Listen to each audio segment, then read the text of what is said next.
You're traveling through another dimension. A dimension not only of sight and sound, but of mind. A journey into a wondrous land whose boundaries are those of imagination. Your next stop, the Twilight Zone.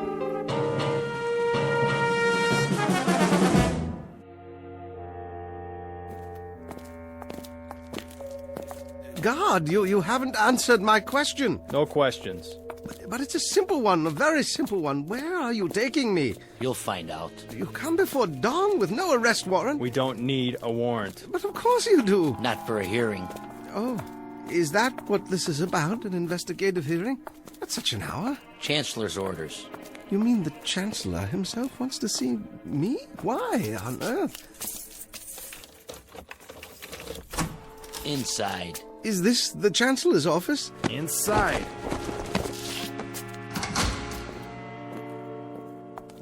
Hello. Hello. Oh, you'll forgive me, but it's so dark in here, my eyes. There's a bench along the wall. Why don't you sit down? And you are? Mary Lampert. Wordsworth. Lampert. You work in the Central Registry? I don't work anywhere at all now, but it wasn't in the registry. I was an English teacher. Oh, yes. Yes, you requested some books from me last semester. But what are you doing here? The same as you, I'm afraid, Mr. Wordsworth. You were summoned for a hearing? We all were. Oh, I beg your pardon. I didn't see you. I'm used to that. Hello there. Hello, Mr. Wordsworth. You're teachers, too? Something even less useful. A poet. A published poet? A few small press volumes. Oh, we have a lot of those in the stacks. Quite a number, actually. Your name? John Brodsky. Yes, let me see. The Fire Inside and Other Poems? You're the only person outside of a few friends who's ever heard of it. Oh, no, you were very well reviewed. The Mid-Atlantic Prize, wasn't it?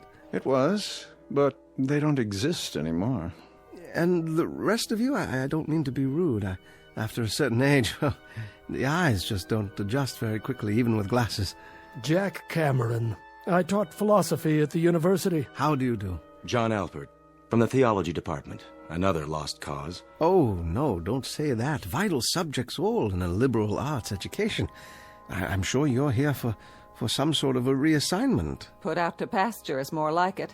They're closing the humanities wing. Are you sure? It's already done. The Chancellor signed it into law yesterday. To be replaced by what? Business law, medicine, computer sciences, perhaps. Something more practical. The word is they're not going to use human teachers at all anymore. I see. And what of books? They'll be obsolete too, what with the standardized software. In other words, will all be obsolete? That's the handwriting on the wall. But that's absurd. Well, what will they do with us? Pay us not to work? I think they have in mind something a bit more efficient. Such as? Lampert, Yes? this way. Yes, of course, I'm ready. I'll go first. Please, that's not necessary. Lampert, Mary, now. Now, wait a minute. Where are you taking her? Goodbye, Mr. Brodsky, Mr. Cameron, Mr. Alpert, and you, Mr. Wordsworth. I've enjoyed meeting you, however briefly. Well, we'll talk more later. When will I see you? Why, on television, perhaps. I'll hold a good thought for you. For all of you. Wait! Where are you taking her? You walk out of this room and into the next at your own risk, because it leads to the future. Not a future that will be, but one that might be.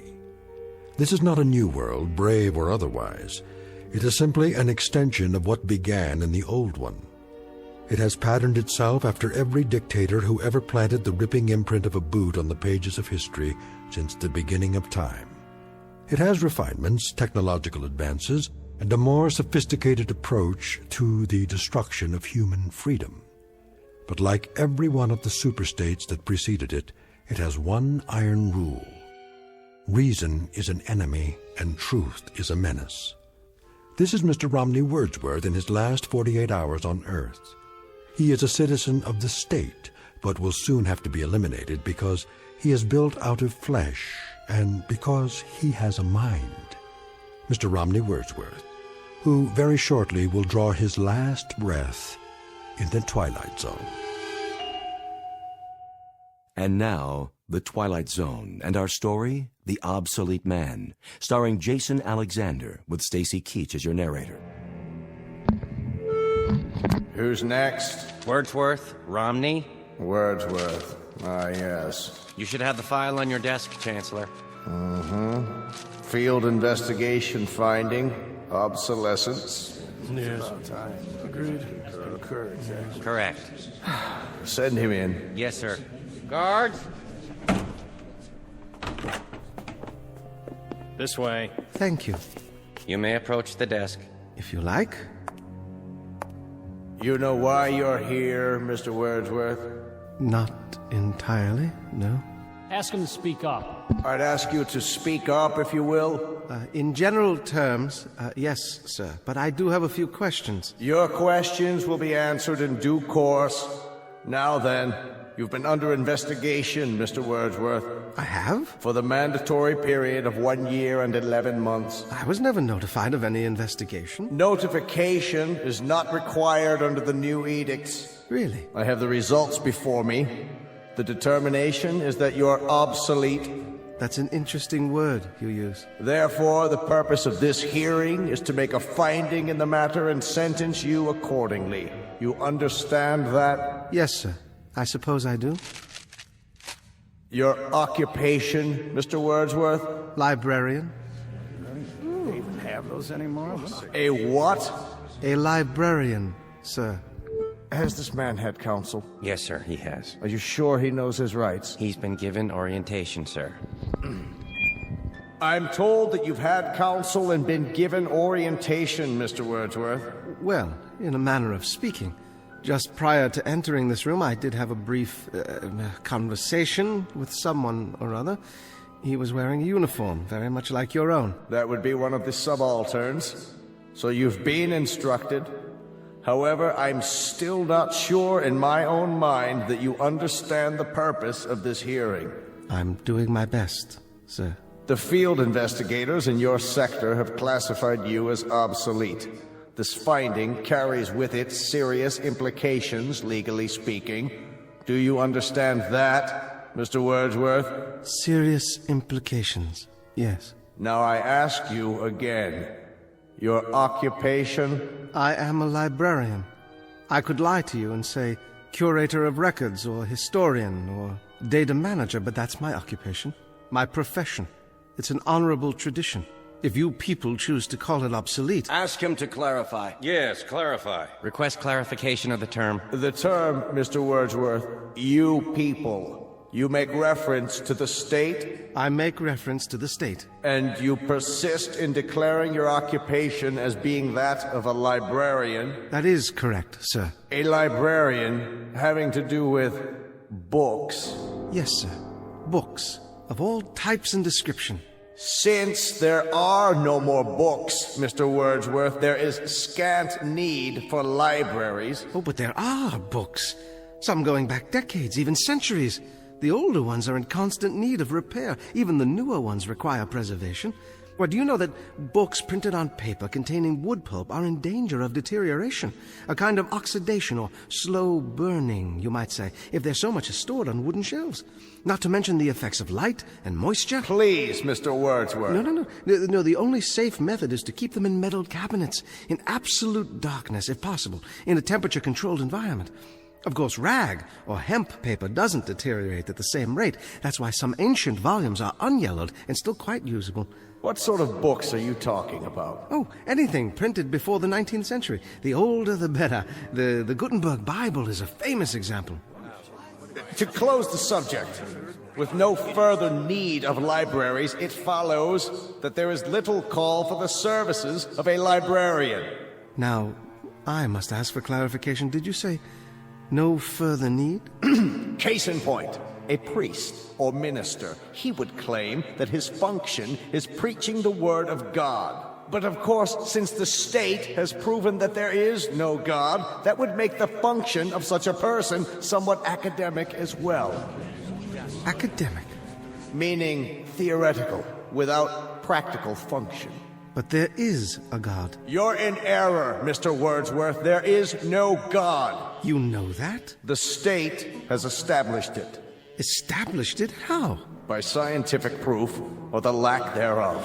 You cannot erase God with an edict. This is not a debate. It's not a matter of laws and proclamations. You are obsolete, Mr. Wordsworth. A lie. No man is obsolete. You have no function. You are an anachronism, a ghost from another time. I'm nothing more than a reminder to you that the state can't destroy words and the concepts they represent by burning pages. You're a bug, Mr. Wordsworth, a crawling insect, a bookworm, an ugly, misshapen little creature that has no purpose here. No meaning. I am a human being, as are you. A human being? Is that what you lay claim to? You're a librarian, Mr. Wordsworth. You're a dealer in books that no one reads, and 2-cent fines and pamphlets, and closed stacks in the musty insides of a language factory that spews out meaningless words on an obscure assembly line called the printing press, whose time has long passed. Words, Mr. Wordsworth, that have no substance and no dimension. Like air, like the wind, like a vacuum that you make believe has an existence by scribbling index numbers on little cards. I don't care what you say. Don't approach the bench until you're told to. And I tell you I don't care. I'm a human being. I exist. And if I speak one thought aloud or in writing, that thought lives even after I'm shoveled into a grave. This I know beyond the shadow of a doubt. Delusions, Mr. Wordsworth. Delusions that you inject into your veins using a needle filled with printer's ink. The narcotic you call literature. The Bible, poetry, essays, all of it. Just an opiate to make you think you have strength when you have no strength at all. You're unfit. You have nothing but spindly limbs and a dream, and the state has no use for your kind. You waste our time, Mr. Wordsworth, and you're not worth the waste. I agree. Let's end this. Now then. You've made your point. Instruct him. Romney Wordsworth, you will return to detention. Is that where I was? What a polite euphemism. Cell is more like it. To await the finding of this board. Very well. This way. One more question. What happened to Miss Lampert? Who? The school teacher. Her case has been decided. The result will be on this evening's telecast. I'm sure it will be, but I'm asking you, what was your decision? Take him away. Heretic. Obsolete. No function. No function at all.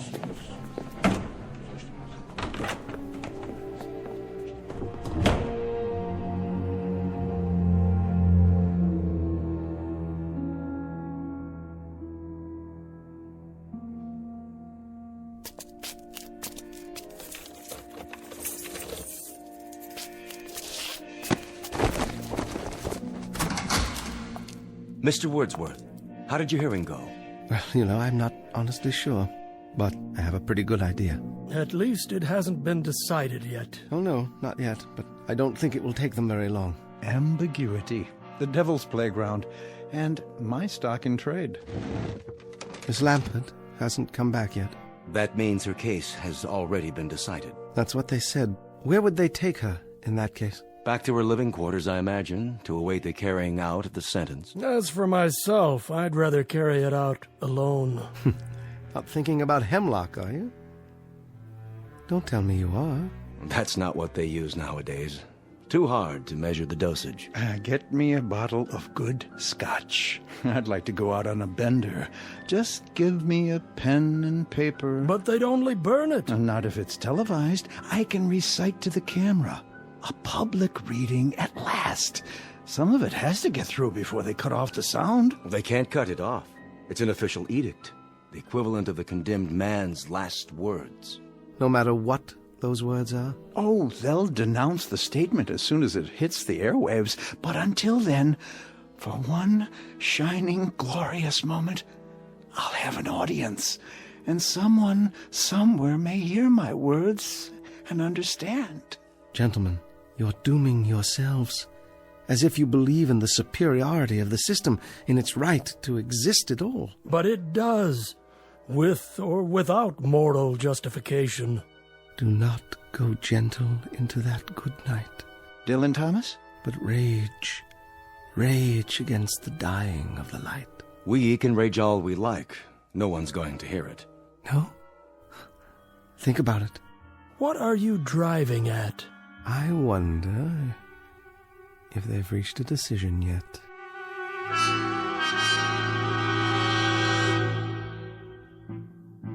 How do you find, gentlemen? Obsolete! Obsolete! Obsolete! Obsolete! Obsolete. I concur. In the matter of Wordsworth Romney, the board has made a finding. Bring him before me so I can pronounce sentence. Escort him from the detention room. Right away.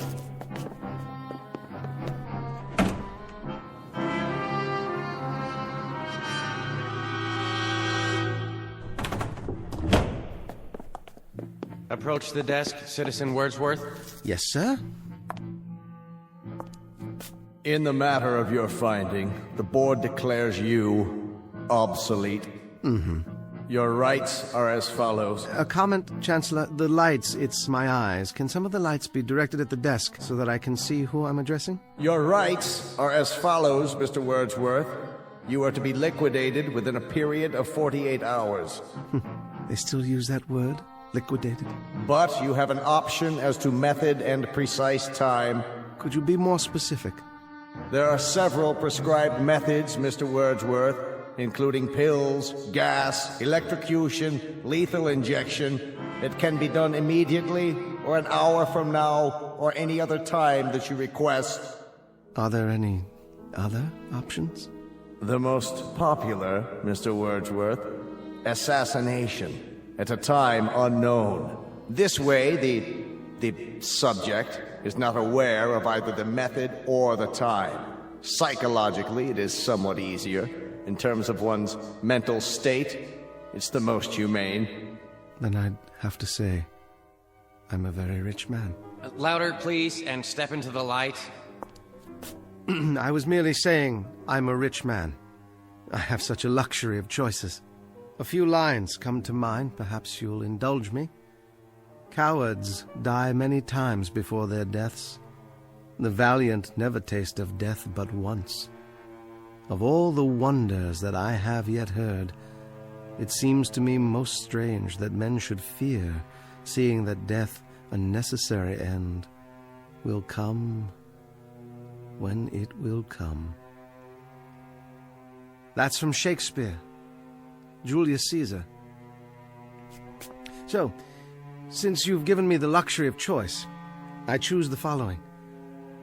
To be given an assassin whom I will tell the method of execution. I don't understand. What does he mean? He will tell? Surely he can't be saying. Mr. Wordsworth, please clarify the nature of the request. You will assign me an assassin, Chancellor, just as you stipulated. But only he and I will know the way in which I am to die. I take it that's acceptable? That will be acceptable, Mr. Wordsworth, so long as your sentence is accomplished within the 48-hour period required by law. And one final request, Chancellor. What's that? I should like to die with an audience. I would like my death to be televised. That, too, can be arranged, Mr. Wordsworth. Thank you. It's not infrequently that we televise executions. It has an educative effect on the population. I have no doubt. Now, as to the time of the liquidation, Mr. Wordsworth? Midnight, tomorrow. And the place? In my room. Gentlemen? Agreed, Mr. Wordsworth. We will choose your liquidator and send him over to you, and he will be duty-bound, just as you prescribed, not to divulge the method you've decided upon. Done. Thank you, Chancellor. Whoever said the state doesn't have a heart?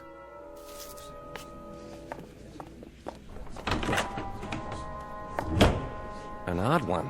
Yes, indeed. And with some very bizarre requests. Bizarre, but to our advantage. He wants his death televised, All right, we'll oblige him. By midnight tomorrow, he'll be crawling up the walls with fear. And we'll televise every moment of it. His horror, his fright, and I dare say his belly-crawling supplications for mercy. What an example. We'll televise it, gentlemen, all over the country. We'll show the people. We'll show them how this obsolete man, this librarian, dies.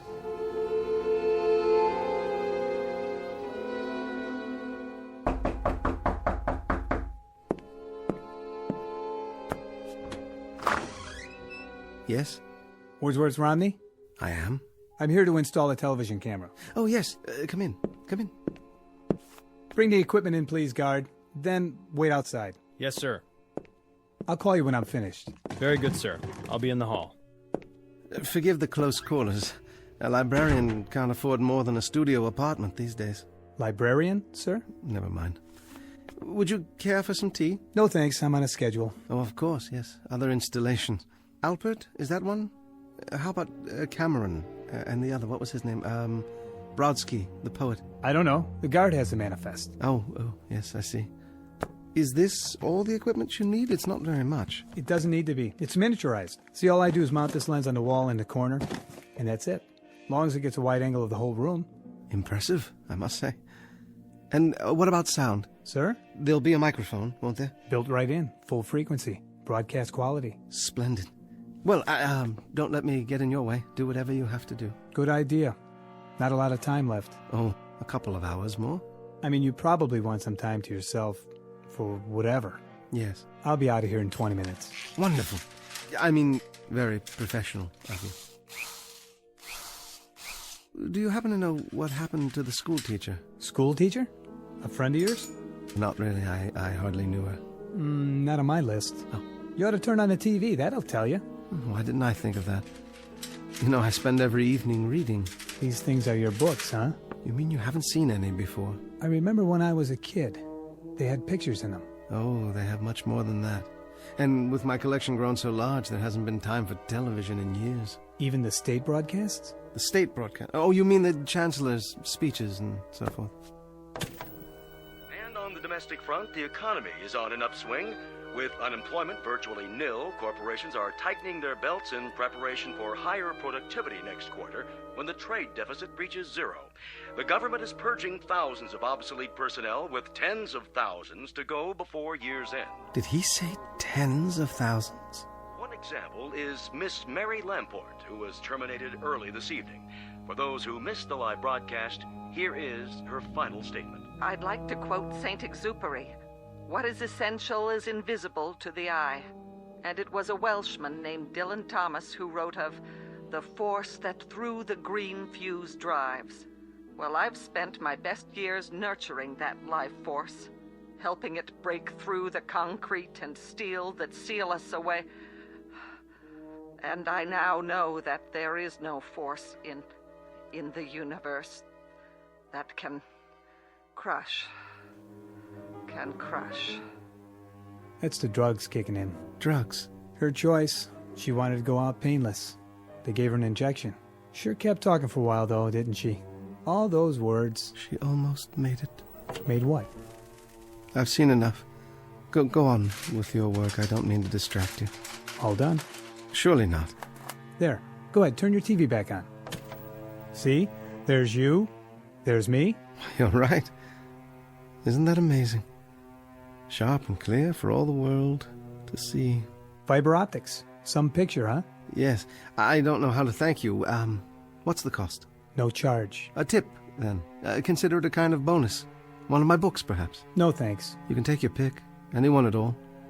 They'll only be burned afterwards. I don't have time to read. Thanks anyway. Guard. Trouble? No trouble. I'm finished is all. Let's go. Take it easy, Mr. Wordsworth. Don't fight it, okay? I'll do my best. It'll be easier that way. Well, now then, nothing left to do but wait. 1 hour and 15 minutes. I'll set the clock, then lie down, and wait. It won't be long now.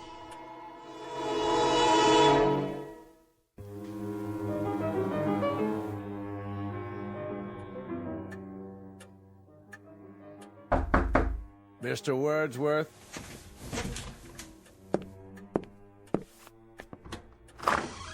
Come in, Chancellor. So, this is how a librarian lives. Have a seat, please. I'm sorry there's only the one chair, but with so many books. Thank you for coming. Very irregular, Mr. Wordsworth. Is it? Highly irregular. That you came at all? Do you know why I came? Do you? I invited you. By all means, you invited me. But why would I honor such an invitation? A cryptic note from a condemned man asking me to visit him during the last hour of his life. Not normal, I take it? Hardly the norm, Mr. Wordsworth. Hardly what I'm accustomed to. And somewhat suspect, too. How do I know I wasn't invited here for a last pitiful gesture of vengeance on the part of the condemned? Vengeance? After all, I'm more or less responsible for the finding in your case. Your demise in less than an hour. 45 minutes, actually. It can be attributed, at least in part, to my decision. Nonetheless, that was the finding. Do you mind if I smoke? No, not at all. You're my guest. I'll tell you why I came, Mr. Wordsworth. Please. Perhaps to prove something to you. And that is? To prove to you that the state has no fears. None at all. Well, you'll forgive me, Chancellor, but that has the elements of a joke. How so? Well, you come here to my room to prove that the state isn't afraid of me. What an incredible burden that must be, to prove that an obsolete librarian could have any effect at all on the state. I'll tell you why you came, though. I'll tell you the reason that you won't even admit to yourself. And what might that be? I don't fit your formula. Somewhere along the line, there's been a deviation from the norm. Your state has everything categorized, filed, and tagged. You are strength. People like me represent weakness. You control and order and dictate. My kind merely follows and obeys. But something's gone wrong. I don't fit, do I? Oh, you fit, Mr. Wordsworth. In a few moments, you'll be cringing and pleading just like they all do. Yes, indeed, you fit. You've got a miserable, worthless little life, but you've also got an instinct for survival. And very soon now, when you know that life is slipping away, when your survival is just a question of minutes, we'll see which is stronger, the state or the librarian. All the country will see. Yes, they will. I take it you've had a discussion with whoever is assigned to your liquidation. Whomever. What? Whom, object of the preposition. Midnight, isn't it? A mere 40 minutes from now. That's the camera lens up there on the wall. See it? They brought that in earlier this evening. Very efficient. One man set it up in less than 10 minutes. We're being televised now. That's not unusual. In the mass executions last year, we televised around the clock. 1,300 people were put to death in 6 hours. You never learn, do you? History teaches you nothing. Quite the contrary. It teaches us a great deal. Our predecessors, Mr. Wordsworth, had the beginnings of the right idea. Hitler. Of course Hitler. Stalin. Him too. But in contrast with popular opinion, their error was not of excess. It was simply that they did not go far enough. Too many undesirables were left around, and undesirables eventually form a core of resistance. Old people, for example, clutch at the past and won't accept the new. The sick, the maimed and deformed, they fasten themselves on the healthy body and damage it. So, we eliminate them. Just like that. Or people like yourself. They can perform no function for the state, so we do away with them. Only makes sense. What a charming room, Mr. Wordsworth. Small, but functional. Lived here long. For over 20 years. I built the bookcases myself. So I understand. That, incidentally, has kept you alive, that particular talent. Carpentry is a skill, and the state provides considerable leeway for workers who possess certain skills. This chair, for example. You made it. I would have made more furniture, but there wasn't enough space with the books. Unfortunately, you went as far as you could go, which was insufficient.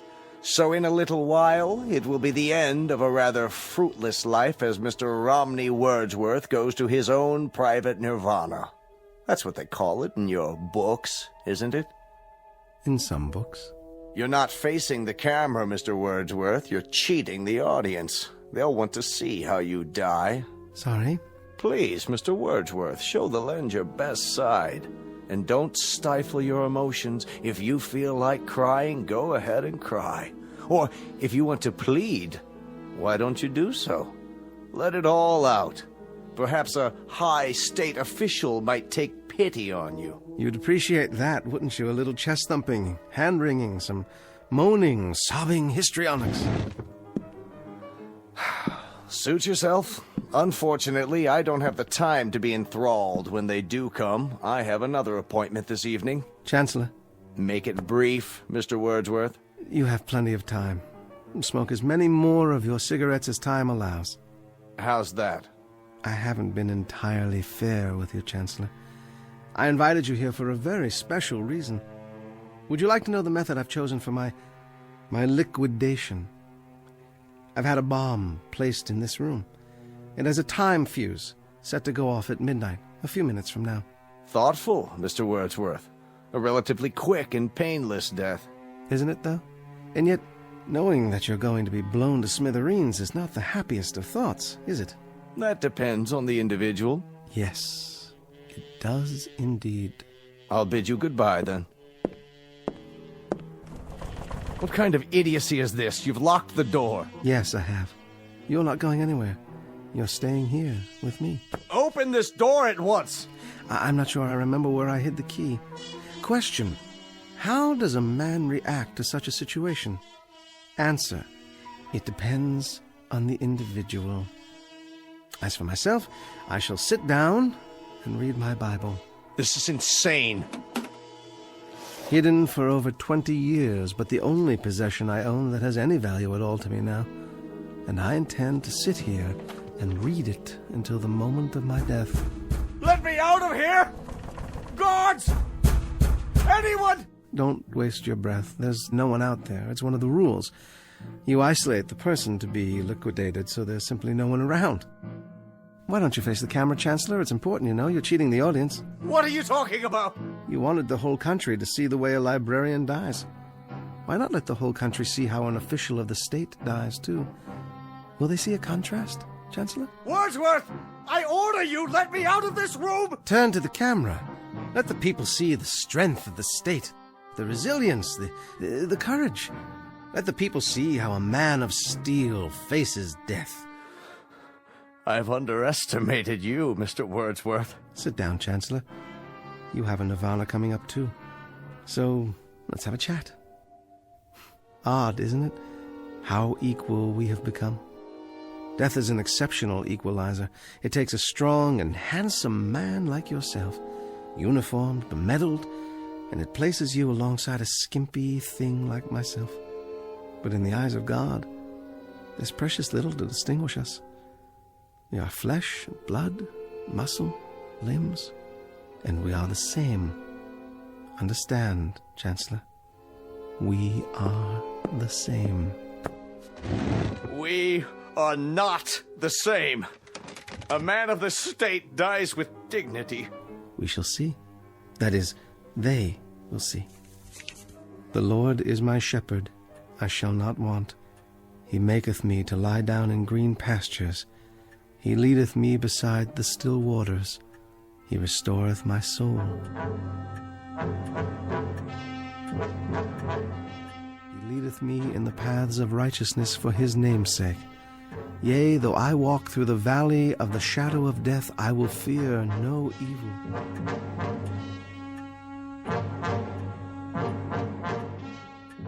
Thou art with me. Thy rod and thy staff, they comfort me. Thou preparest a table for me in the presence of mine enemies. Thou anointest my head with oil. My cup runneth over. Surely goodness and mercy shall follow me all the days of my life, and I will dwell in the house of the Lord forever. Please! Please! There's only 1 minute left! Let me out! In the name of God, let me out! Yes, Chancellor. In the name of God, I will let you out. Here's the key.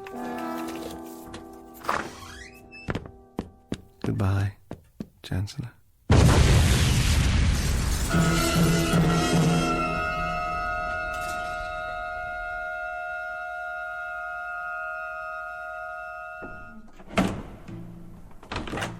This way. Take your hands off of me. What is the meaning of this? You may approach. I don't understand what's going on. You all know me? No further. Stand where you are. There's been a misunderstanding. I've served the state for years. In fact, I'm the one who created the current edicts and passed them into law. I am the new Chancellor. You have been removed from office. But why? The field investigators have declared you obsolete. You have disgraced the state. You have proven yourself a coward. You therefore have no function. I must protest. Let me speak. Return the prisoner to the detention room while we determine his sentence. The finding of this hearing is that he is obsolete. No! Wait! Hear me out! Obsolete! Obsolete! No! No, wait! Obsolete. Please! No! Obsolete. No! Obsolete. No! Obsolete. No! Obsolete. No! Obsolete. Obsolete. Obsolete. Obsolete.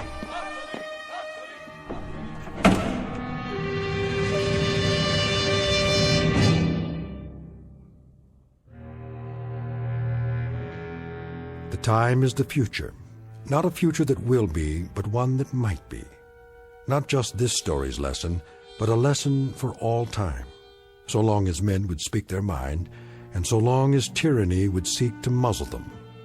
File this case under M for mankind in the Twilight Zone.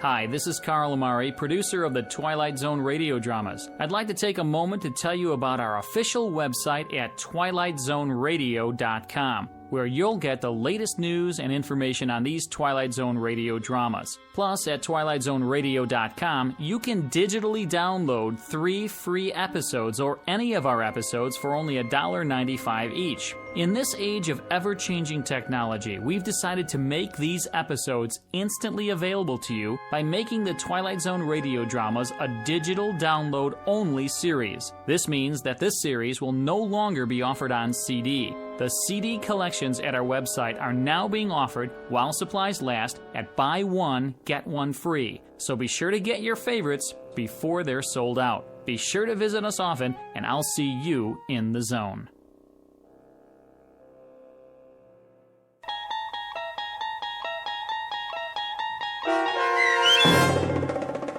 The Obsolete Man, starring Jason Alexander, with Stacy Keach as your narrator, was adapted for radio by Dennis Etchison and based on a script by Rod Serling. Heard in the cast were Christian Stolte, Joe Forbrick, Meg Thalkin, Rick Plastina, Doug James, Rob Riley, Lynn Foley, Carl Amari, Roger Wolski, and Vince Amari. To learn more about the Twilight Zone radio dramas and to obtain audio cassettes and CDs of these programs, visit our website at twilightzoneradio.com. This copyrighted radio series is produced and directed by Carl Amari and Roger Wolski for Falcon Picture Group. Doug James speaking.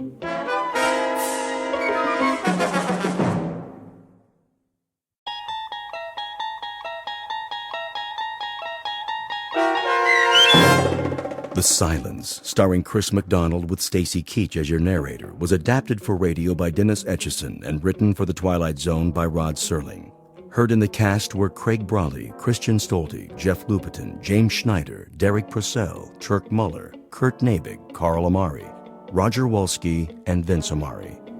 To learn more about the Twilight Zone radio dramas and to obtain audio cassettes and CDs of these programs, visit our website at twilightzoneradio.com. The producers of The Twilight Zone wish to thank CBS Enterprises, Carol Serling, Dennis Etchison, Dick Brescia Associates, Claire Simon Casting, Terry Jennings, XM Satellite Radio, Sirius Satellite Radio, our sponsors, and our radio affiliates for helping make this series possible. This copyrighted radio series is produced and directed by Carl Amari and Jason Mallow for Falcon Picture Group. Doug James speaking.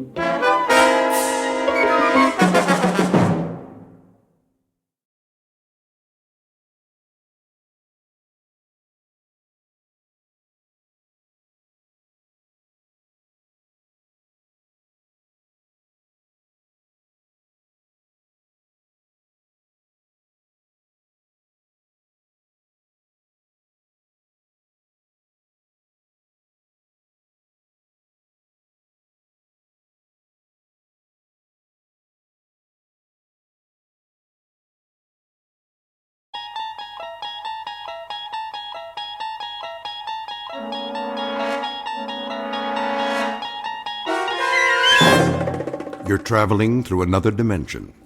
A dimension not only of sight and sound, but of mind. A journey into a wondrous land whose boundaries are those of imagination. Your next stop, the Twilight Zone.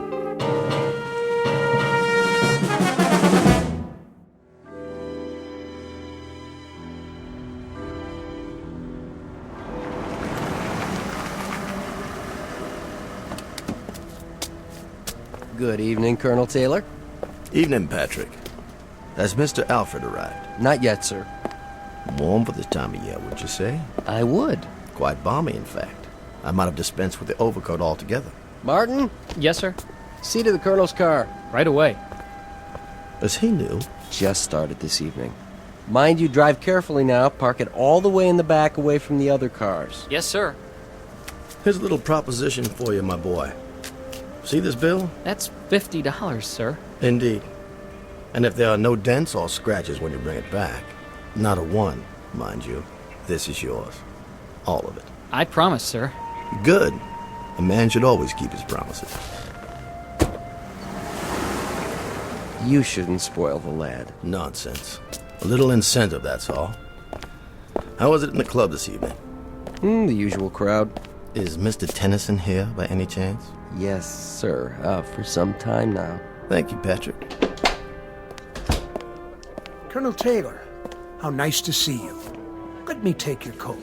Is there a table in the oak room? Yes, but I'm afraid the fireside chairs are all filled at the moment. Mr. Tennyson, I presume. Yes, sir, it is. If you'd care for a seat in the card room. No, I'll find my way. Mr. Alfred arrives, please send him to the oak room. Of course. Well, I'll tell you something else, gentlemen. The most idiotic thing occurred in the market today. Just idiotic. I've been doing a little dabbling in the syndicate. It still has some oil holdings in the western part of Texas. Well, anyway, Jack Brewer, he handles our New York operation for us. He comes in on the floor, and I happen to be there. This was, about 10:30 this morning, and he waves to me, and he's got a sheaf of papers in his hand, and I can assure you, if there's anyone I don't want to see before noon on any given day, it's Jack Brewer. Raucous sort, a little crude. Nouveau riche, you know the type. Yes. Give you a light, Jamie? Not necessary. Not at all. Oh, this lighter? Solid gold. Gift from my dad when I got out of Princeton. Now, where was I? Jack Brewer. Oh, yes, of course. Charlie Sport, let me sit there, would you, old man? Your chair's much softer, and I'm afraid I'm just worn out. Not a problem. Much better. Now then. Oh, yes. Anyway, Brewer, I call him Brewer the Boar, walks across the floor to me with an intense voice, a voice absolutely shaking with intensity, sidles up and whispers. He's got a miserable habit of whispering sotto voce when everyone in the world can hear him. Anyway, he says to me, Jim, I've got to scrape up $250,000. Can you imagine? $250,000. And I'm The usual, sir? What? Oh, yes. The usual. It might be quieter in the blue room. No, this will do. Young Mr. Tennyson is in rare form tonight. Yes, sir. You're the only one who can handle it for me. This is Brewer speaking. To me. Well, anyway, to make a long story short. Mr. Jamie Tennyson, who at best is a dapper, albeit articulate ne'er-do-well. He is glib but shallow, well-groomed but worthless. His every gesture is studied, obvious, planned. He is a mannered dandy, devoid of character, and his presence in this gentleman's club is a social condescension on the part of the members. For this man's credentials are an accident of birth and nothing more. And across the room, a gray-haired ramrod of an ex-army officer, rock-hewn and coldly unemotional in his appraisal of others, but who was no longer able to conceal his distaste in an altogether gentlemanly fashion. And that distaste is about to take the form of a proposed wager. But it's the kind of wager that comes without precedent. It stands alone in the annals of bet-making as the strangest game of chance ever offered by one man to another. In just a moment, we'll learn the terms of the wager and what Mr. Tennyson does about it. And in the process, we'll witness all parties spinning the wheel of chance in a very bizarre casino called the Twilight Zone. And now, the Twilight Zone and our story, The Silence, starring Chris McDonald with Stacy Keach as your narrator.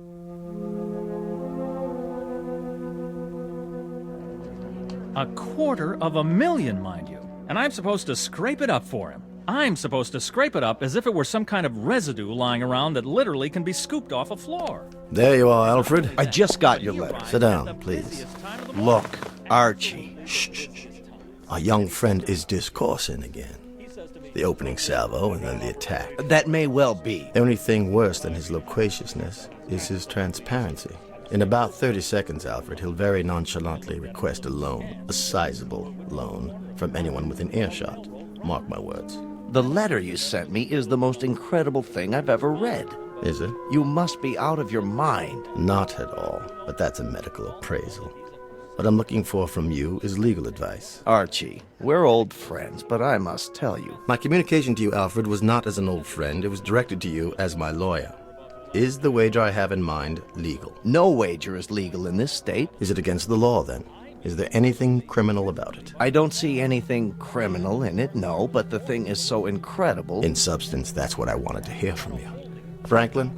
Yes, sir? Would you take this over to young Mr. Tennyson across the room there? Tell him it's from me and ask him to read it immediately. Why, all right, sir. Well, as I'm sure you know, gentlemen, I'm familiar with the plastics business inside and out. Inside and out. And Brewer has obviously stumbled upon a golden goose. But the man is just too incredibly stupid to know what to do with it. Can you imagine what I could do with $250,000 in this kind of deal? Well, I'll tell you this. I can treble it. I can quadruple it. With an initial investment of $250,000, I can take this plastics thing and I can... Excuse me, Mr. Tennyson. A note for you, sir. From Colonel Taylor. Just put it down there, Franklin.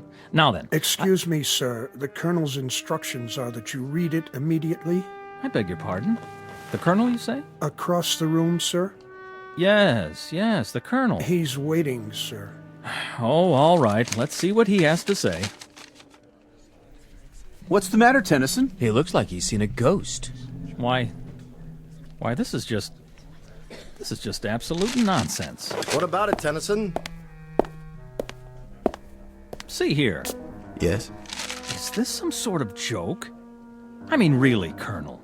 If it's a joke, then I suggest you're employing a sense of humor that's quite beyond me. It's not a joke, Tennyson. You know me reasonably well. Humor is perhaps the least developed aspect of my character. You're in earnest, then? Oh, quite in earnest. What's it all about? Come on, Tennyson, let us in on it. Yes, please. The suspense is killing us. Would you mind terribly, Tennyson, if I acquainted the gentleman with my proposition? That's quite your business, Colonel. Quite your business. But I do believe you will make yourself highly suspect. I'll take the risk. I propose a wager with Mr. Tennyson here, a wager that takes the following form. I bet Mr. Tennyson $1 million that he will be unable to remain silent for 1 year. What? Surely you're not serious. He's joking.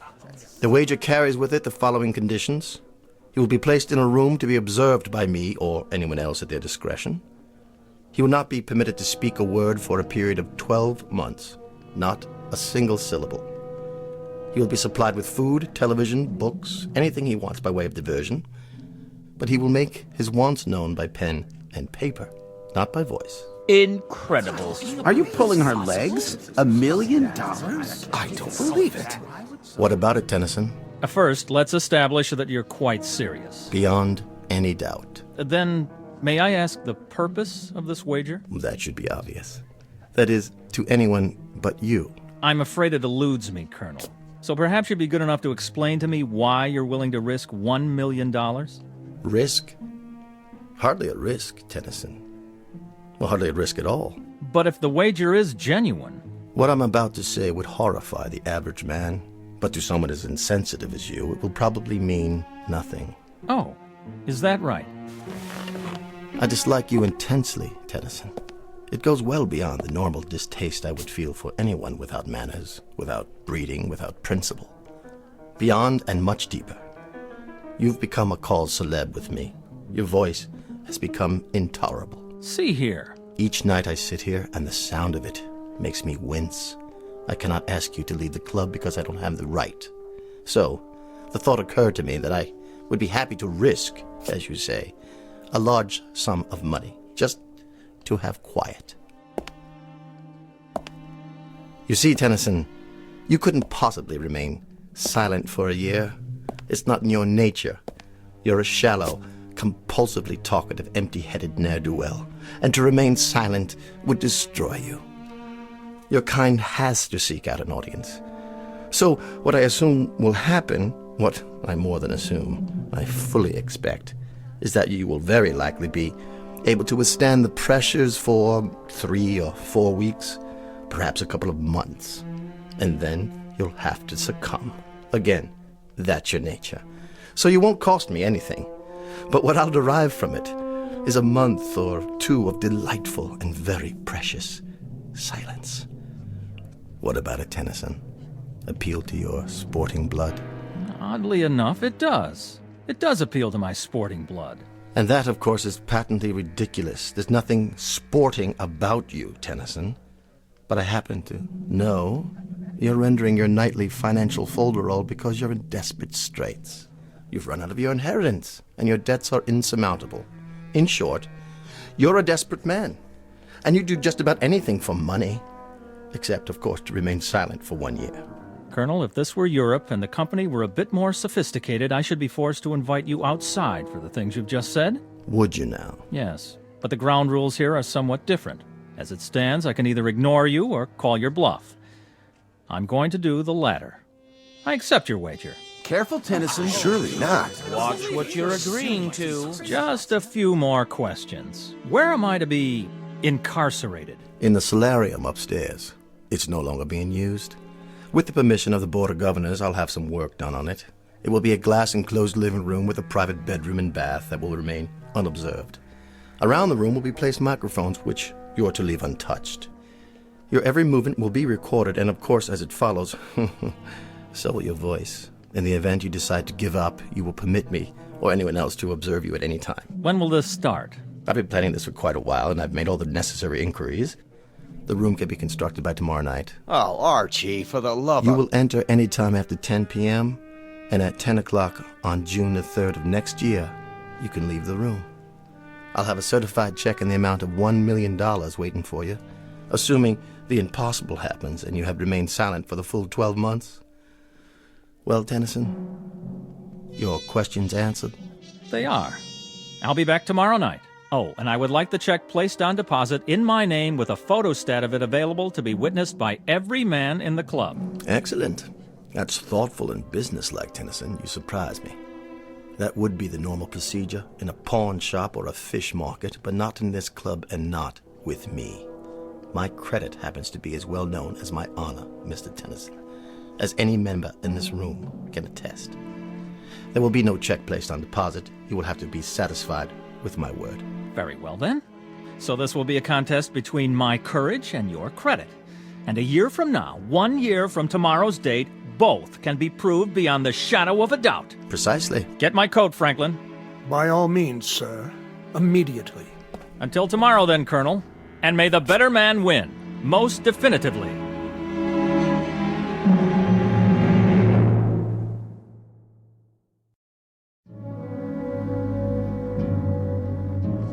Listen, Tennyson. What is it?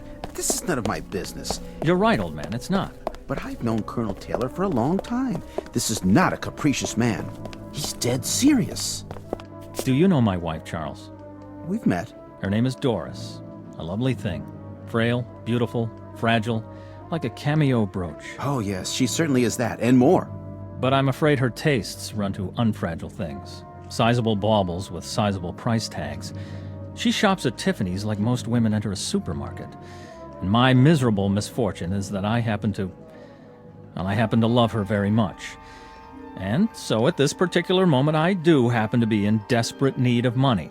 Now, that may sound melodramatic. Not at all, Jamie. But it happens to be true. And my wife's faithfulness is in direct proportion to the size of the allowance I give her. I didn't mean to make light of it. Please believe me. So, that's why I'll be back tomorrow night. How bizarre. Don't you think so, old sport? How incredibly bizarre to remain indoors, shut up, silent, in a room for 12 entire months, in exchange for a $1 million life preserver, thrown to me by none other than Colonel Archie Taylor. I'll say goodnight now. There are arrangements that must be made.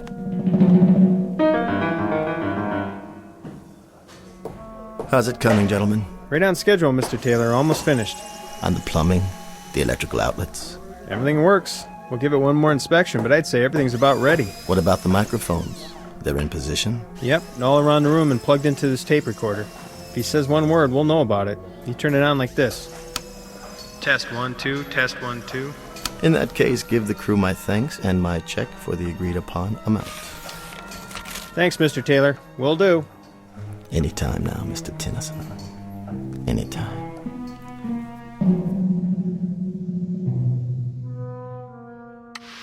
Hey, Debbie, get back in the flying saucer. Here come those booty bags. Hey, no problem. Trouble rolls off my back. Tonight on Classics Revisited, we bring you the BBC's dramatization of that timeless masterpiece, Peter Ibbotson. Masters of Darkness and our terrifying story, Down There. Money got you down? Pick up the phone and dial now for the lowest interest rates. Do not attempt to adjust your television set. We control the transmission. Tonight you will travel from the height of man's dreams to the absolute limit. What's the matter, Mr. Tennyson? Nothing on television to your liking? Perhaps you should try reading a book. It might be a new experience for you. Or does your taste run to ghost stories, science fiction, that sort of thing? If you prefer, I could stock your bookshelf with trash like that, bestsellers, even erotica, something to keep a man's thoughts on other things. Excuse me a moment. Hello, Franklin. Mr. Tennyson's supper? Yes, sir. Eating well, is he? Appetite good? Well, not very much up to a week ago, sir. But he's eating very well now. Oh, nice. I'd like him to remain as healthy as possible. My conscience simply couldn't stand it if this experience damaged him in any way. Quite the contrary, sir. He seems in excellent spirits. And it's 9 weeks now. 9 weeks that he's been in there. 9 weeks. Really quite incredible. I gave him 4 to stick it out, 6 at the outside, but 9 weeks. A little more gristle there than I'd given him credit for. Yes, sir. Look at that, Tennyson. Dinner for 1. Everything cooked to perfection, I take it.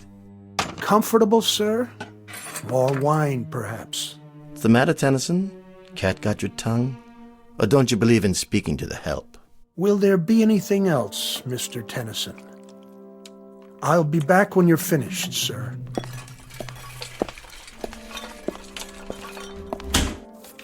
Enjoy your meal, Tennyson. Sorry I can't stay, but I have another engagement with friends. A lovely little spot downtown, so warm and friendly. Perfect for conversation. You understand, I'm sure.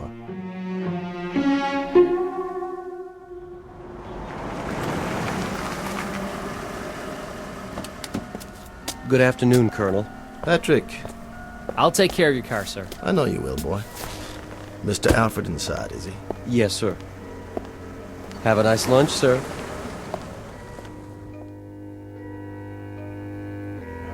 There you are, George. I reserved a table for us, a quiet one. Good. But then they're all quiet nowadays, aren't they? Franklin called to say you wanted to see me. Only to pose a question to you. What sort of question? Very succinct, Archie. Very brief. Yes? How long? How long what? How long are you going to keep this up, this prolonged practical joke? Not much longer. What exactly does that mean? You should see our boy up there. 4.5 months and not a sound from him. That's what I wanted to talk to you about. Incredible. I've just been wondering how my fortune might accommodate the loss of a cool million. For the sake of argument, of course, quite theoretical. That fop couldn't take it another month. This, I'm certain of. For your sake, I hope that's the case. My sake? You have the money, of course. I find that insulting. I'm sorry if it is, but I think he's going to beat you, Arch. Especially from you, George. I'd say you owe me an apology. How are your holdings? What are you talking about? It's no longer theoretical. You might want to double-check your holdings now in preparation. My holdings? They're solid, dependable, 100-year-old firms. Why should I rearrange anything? They're insane. Merely careful. Look here. There isn't one chance in a million he'll last out the year. Not one in a million. I've watched him every day. He's beside himself. He's becoming bored to the point of irrationality. A week longer, 2 weeks, 3 at the most, he'll be crawling up the walls, screaming for us to let him out. I hope so. I sincerely hope so, but I think that boy up there will remain silent for the entire year. And I think you're going to owe him that cool million. Nonsense. I just hope you've got it. That's all. I'm not going to sit here and listen to this abuse. It's not in the least personal, only something I feel you need to hear from someone you'll listen to. The voice of reason, a word to the wise, that sort of thing. Then from now on, I'll thank you to disperse your wisdom elsewhere. Oh, for the love of... Consider yourself discharged. What? As of this hour and this day, you are no longer my attorney. But Archie... Goodbye, George. Goodbye to you, old boy, and good luck. Because by the look of things, I'd say you're going to need it.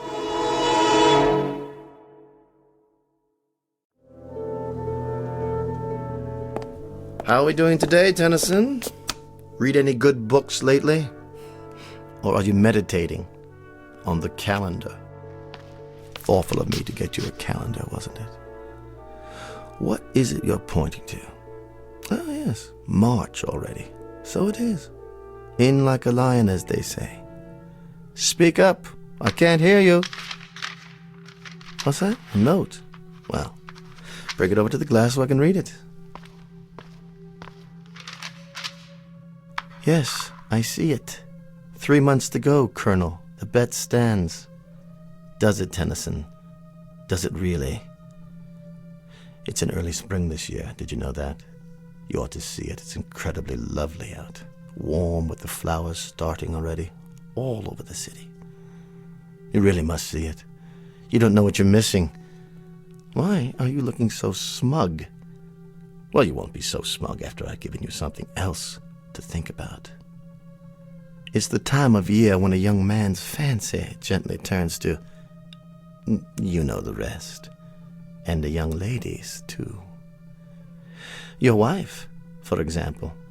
She must be desperately lonely for you. Desperately lonely. Why? Well, what's that pained expression? I was simply going to tell you that, as a matter of fact, she's been seen in the company of your friend. What was his name? Charlie, that's it. And other young men. Odd that she hasn't visited you, Tennyson. Don't you think it's odd? I happen to know you've sent her notes requesting a visit. And she doesn't even respond to the notes, does she? Tennyson, you may lose your wife. You're well aware of that, aren't you? While you sit doing nothing behind that glass, the very reason for all your agony may be slipping away from you. Tennyson, why don't you leave? Why don't you leave right now? It still might be possible to save your marriage if you act without further delay. Don't you walk away from me, you fool!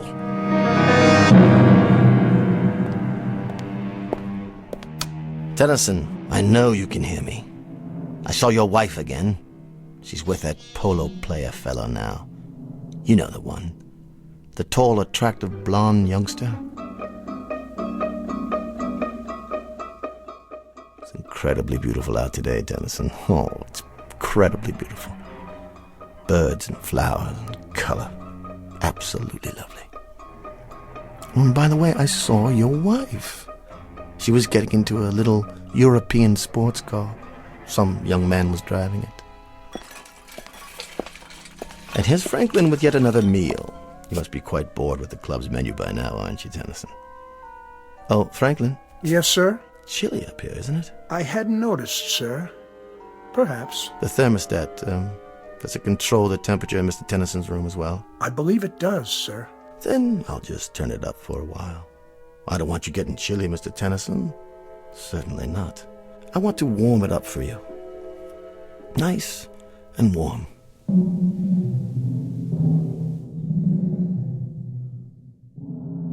It's April Fool's Day, Tennyson. You remember April Fool's Day? I think it was named after you. Because only a fool would stay in there as long as you have, knowing precisely what's happening on the outside. Your wife, Tennyson. Your wife. She hasn't written to you, has she? Not a line. Not so much as a single response to any of your letters. What are you doing now? Writing another note? Why bother? I see you sweating. Why don't you tell me how uncomfortable it is? Why don't you ask me to get you out of there? I suppose I could read one more if you prefer. Let me see it through the glass. You monster. Is that the complete contents of your missive? That I'm a monster? Hardly. You do me an injustice, young man. All I did was turn up the heat. That's no violation of the terms of the wager. At no point did I indicate what the temperature would be during your confinement. As to other matters, I'm merely a chronicler of your events on the outside. I'm kind of your personal gossip columnist. Let's put it that way. Tennyson, this nonsense has to cease. You've got to get out of there. I could tell you some stories about your wife. Please don't strike the glass. You might have hurt your hand. Anyway, it's non-breakable. A kind of plastic, actually. But of course, you know all about plastics, don't you? Now, how about it, Tennyson? I might see my way clear to giving you $10,000. That would pay off a few of your debts and a little bracelet for the wife. Something to compensate you for months of loneliness. How about it, Tennyson? $10,000, man. $12,000. Say one word and I'll let you out. You're an idiot. You know that? You're losing your mind in there. I know you are. You're ready to crawl up the walls. Tennyson, listen to me. Make it $75,000 in cash. If you'll give up this ridiculous game and speak. Make it 100. No, 200. 250,000, Tennyson. Time is running short, boy. You can't stay in there another hour. Not another half hour. I swear to you, $250,000 in cash if you'll speak now. You accept? Hold it up. Let me read your decision. Go to... How dare you? You go there, boy. You! You will, I swear, if you don't act at once. I'm about to withdraw my offer. I'm counting down. Rather a monumental occasion, isn't it? I wouldn't have believed it. 1 year in that room and not a word out of him. 3 minutes is all the poor devil's got left now. 3 more minutes. Look at the colonel over there. Not the face of a happy man, would you say? At least he had the decency to show up. You're sure, George? I'm sure. This is straight off the wire, but it hardly matters now. 12 months ago, almost to the minute, you destroyed yourself. Much as I told you you would. Your little reminders are gratuitous at this point. And it's not even 10 o'clock yet. Whether it is or whether it isn't, the destruction I'm talking about has already taken place. There have been ugly rumors, Archie, things you've done to him. What things? Like little asides, innuendos, suggestions, gossip about his wife. Even intercepting letters he wrote her before Franklin could mail them. You place such a premium on honor, Archie. But you haven't acted like an honorable man. George, you don't believe Please don't go to the trouble of denying it. I'm sure much of it is true. But this ugly affair has proven 2 things, hasn't it? That the boy up there is stronger than you gave him credit for, and that you are considerably weaker. That boy up there. A weak, simpering, half a mind, a fop with no guts, no courage, no nothing. How could he have done it? How could he have done it? I might just as well have made it 2 million or 3 million. Somehow it was impossible from the beginning. Gentlemen, Mr. Tennyson.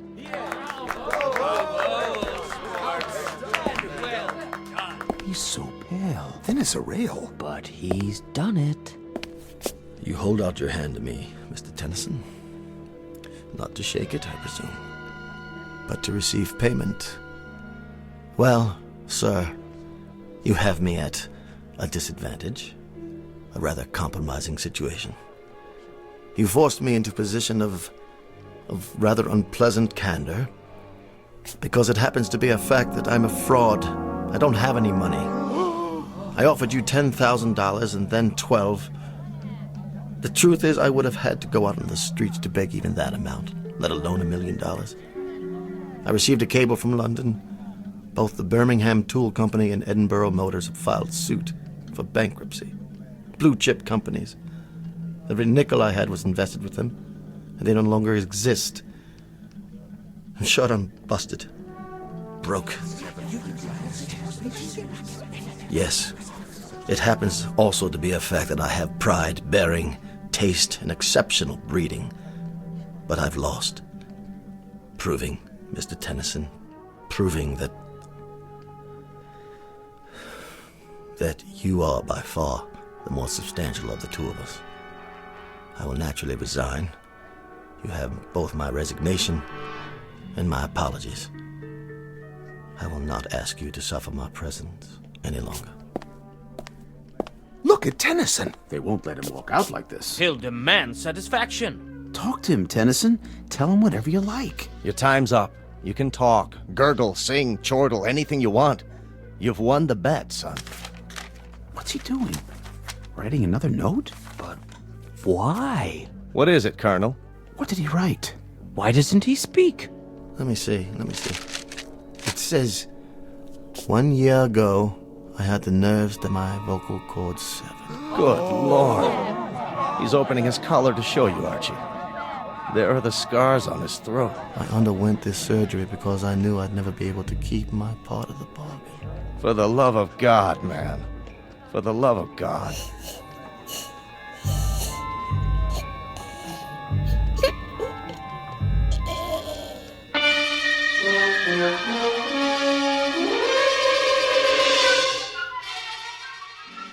A bizarre and unlikely bet, with 2 losers. Mr. Jamie Tennyson, who will go through life as a silent shell, the price to be paid for his weakness. And Colonel Archibald Taylor, who will spend the rest of his days in naked humiliation. The cost to him for all of this is the most precious possession he owned, his pride. And the point of it all? Simply that 2 men discovered, somewhat belatedly, that gambling can be a most unproductive pursuit. For somewhere beyond these 2, a wheel was turned, and both their numbers came up. The number was Black 13. If you don't believe it, asked the croupier, the very special one who handles high-stakes roulette in the Twilight Zone. More from the Twilight Zone after this. Hello, I'm Stacy Keach. I hope you're enjoying this edition of the Twilight Zone radio dramas. To learn more about this series, be sure to log on to our official website at twilightzoneradio.com. You'll find special discounts on our Twilight Zone audio collections, listings of our radio stations, links to other websites, and a photo gallery of our recording studio and some of our stars in action. Plus ways to contact us with questions or comments about the show. And for a limited time, when you log on to twilightzoneradio.com, you can send in for a free CD of the show. So be sure to visit us at twilightzoneradio.com.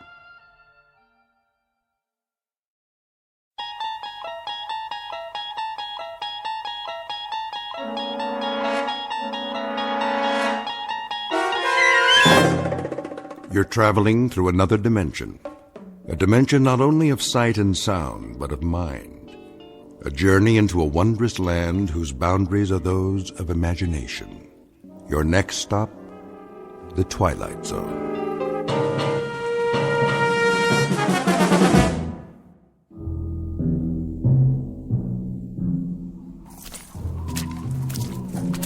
Hey, Perry. Yeah, over here. Find anything? I'm not sure. We better get back to the car. I can't see where I'm going. Whoa, careful. Why'd we get sent out here on a night like this? First snowfall of the season? Watch your step, or you'll end up with mud all over that nice, clean uniform. I could sure go for some coffee right now. Well, there's a diner over on the road by the edge of the woods. Is it still open? Let's find out, as soon as we call in. So, what did you see out there? Hard to say. Tops of some trees have been knocked off. Sure looks like something hit the pond, all right. Something like what? Maybe a plane. No flights in the area, I checked. No, it could have been a private aircraft. Possible, I guess. Easy to get off course in this weather. Well, we're not going to find it with the water freezing over. Whatever it is, it's going to stay under that ice till next spring. You think it could have been a meteor? Maybe. Well, we better call in a report. Tell them there's nothing here. Lady who saw it wants to alert the National Guard. That's all we need. This is 1183A. 1183A reporting in. Headquarters, go ahead. We're checking out a report on a UFO supposed to have gone down in the area of Hook's Landing. A what? Unidentified flying object. You serious? Don't kill the messenger. Just doing our job. Okay, did you find it? Well, it appears something did clip off some trees and came down, but whatever it was, she's under the ice in Tracy's pond now, and we can't see a thing. Hold on a minute. See anything else? Nothing but a sea of snow. But there's something. This is Paget again. We can't get a look around till morning. We're gonna head back in and then, Hey, Bill! Yeah? Looks like some footprints over here. What kind? It's hard to say. Maybe an animal? Maybe? They lead up out of the pond. What's going on out there? There appears to be some evidence that, Say again? Those have got to be fresh prints with all the new snow. So if something did crash land, I'd say at least one person got out alive. They made it up to the woods and over to the highway. Right. Just swam up out of the ice and then started walking. What are you talking about? We'll have to call you back. Come on, is this a gag? You guys are at the donut shop, right? We may have a situation up here. What kind? I don't know yet. We'll report back in a little bit. All right, Paget. Listen, there's talk about a bridge going out. Enough ice jammed against it to cool the Congo, so as soon as you can, better make sure it's posted and blocked off. Otherwise, you'll really have a situation. Got it. Roger and out. My flashlight's going out. Yeah, it's the cold. Mine's still good. Let's have a look at those prints. See? They came out over here. What did? Well, whatever survived. Something left that pond. Came out here and went that way across the highway. Toward the diner. Makes sense. Cup of hot coffee to take the chill off. Looks like a bus parked in front. Don't suppose it came out of the pond too, do you? These aren't wheel tracks. They're footprints. All right, then. Let's follow them and make sure that's where they lead. Say they do. Then what? Then I guess we go inside and check everybody's green card. And if we don't find any little aliens with 3 eyes, we call it a night. That okay with you? Let's do it.